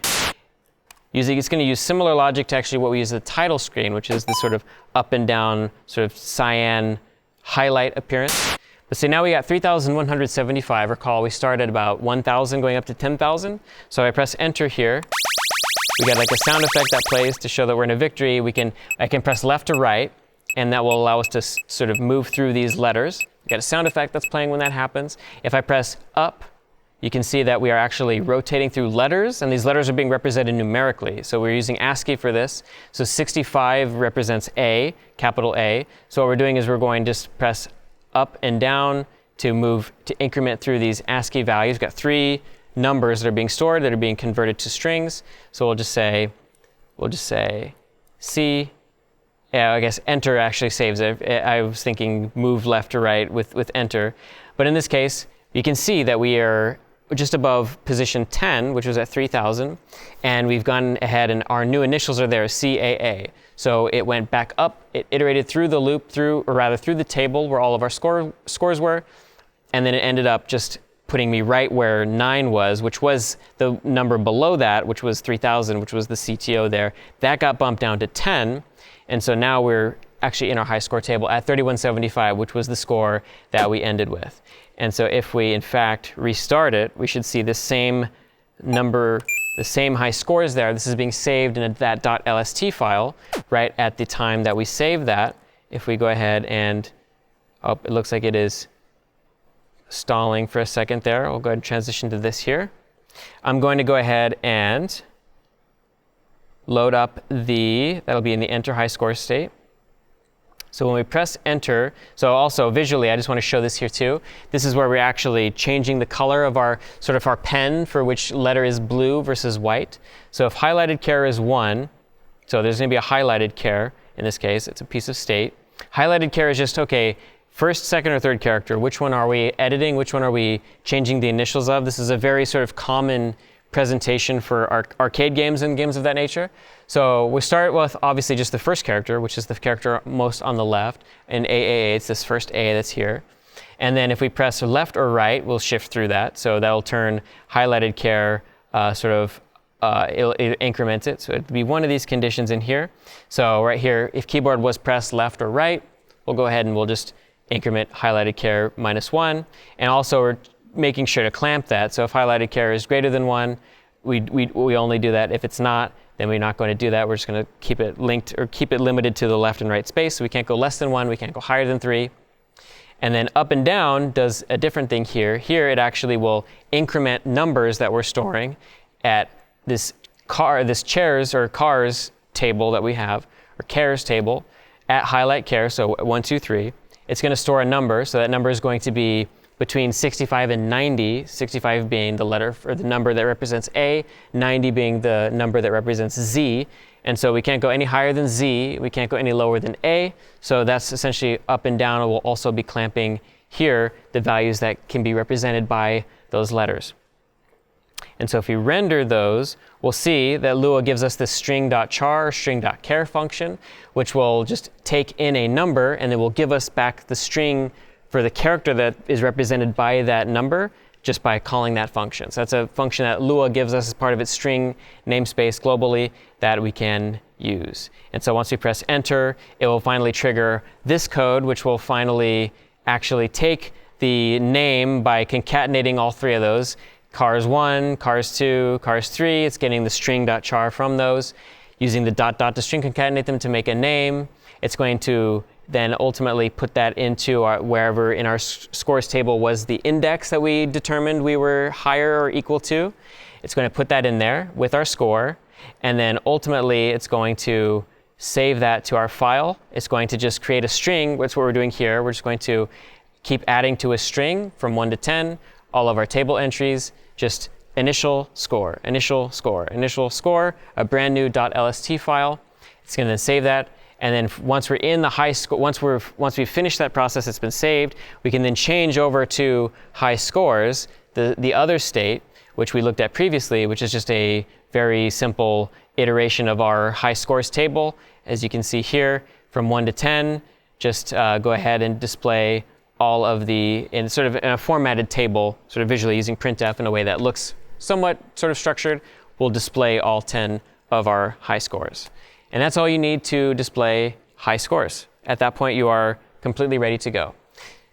The last sort of example that I think is fun, besides sort of music, which we'll add at the end, which is trivial, is this idea of paddle select. So this is kind of a fun thing, just to get us a little bit more UI. We won't spend too much time looking at this. Just to polish things off, we have all these bricks, we have the balls of different colors, but let's just actually maybe allow us to have a different colored paddle too. Why not? We have the textures there, we'll support it. So I'll just show what it looks like. I'll go ahead and run this, make sure that this prior one closed, which it did. So we'll go ahead and just run main.lua in breakout 11. Oh, sorry, breakout 12 is the one that I meant to grab. 11 is the one that allows us to enter our scores. Breakout 12, I'll go and open. I'm going to close all of these to start with. And then main.lua. When I start this, we'll now have this sort of UI. We've got these buttons here on the left and right. it's sort of like, okay, if we're at index, sort of almost think of it like the letters we just looked at. We can't go higher or lower than a certain index for colors for our paddles. There's only a few different colors. There's blue, green, red, and purple. So 4 different indexes, 4 different colors.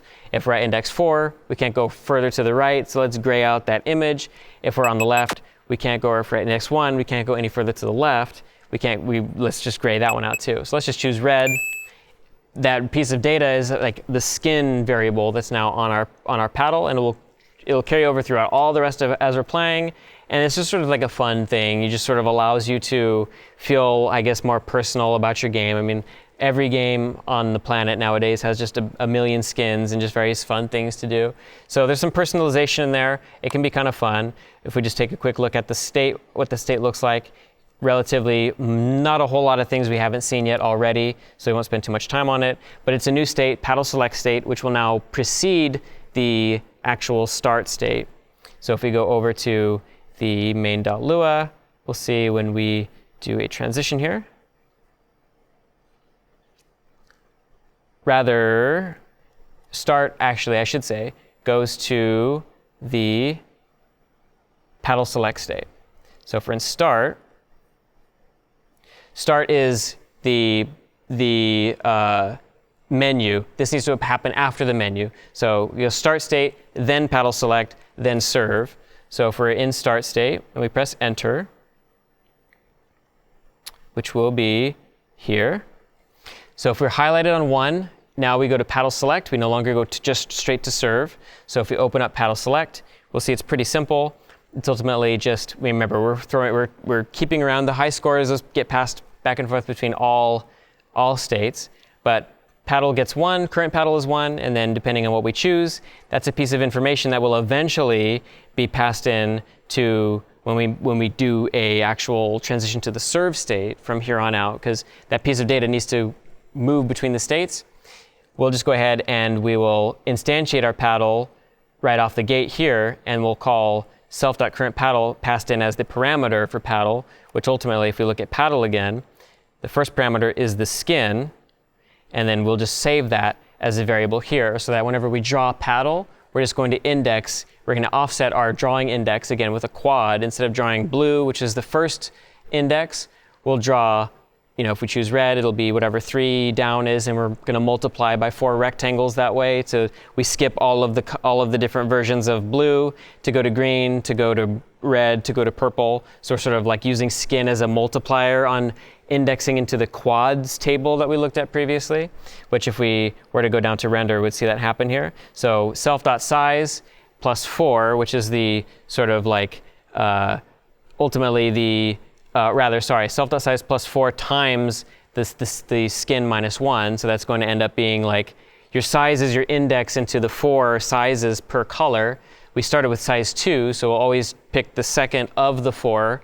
But then we want to also multiply that by whatever the skin was, but we're going to minus 1. So it'll be 0, but then if we're on blue, but then if we're on red or green, it will just end up actually shifting the overall index that we're in, whether it's 2, or if we wanted to play with a larger or smaller paddle, it will essentially add multiples of 4 or subtract multiples of 4 from that to give us the correctly colored paddle in our image. If we just pull that up for memory's sake here, and we look at breakout.png, you'll see that there's going to be 4 rectangles, 4 paddles, and so that's what the skin essentially does, is it acts as a multiplier. You do 1, 2 for size, and then depending on which skin you choose, it'll be it'll be your skin times 4 added on top of that. So 0 for blue, and then 1 for green, 2 for red, 3 for purple, moving 4 rectangles into that list of rectangles that we generated earlier on.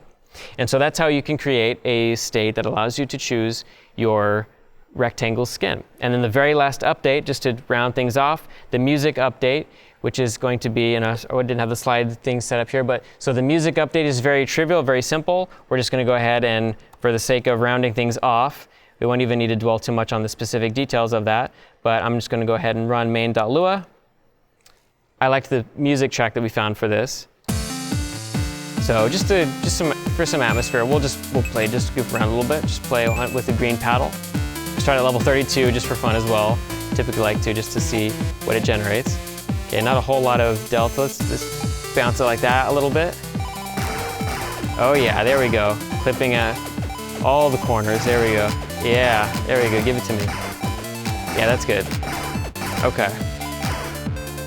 And so fast that I can't even handle it. But yeah, we got 4,475 points that way.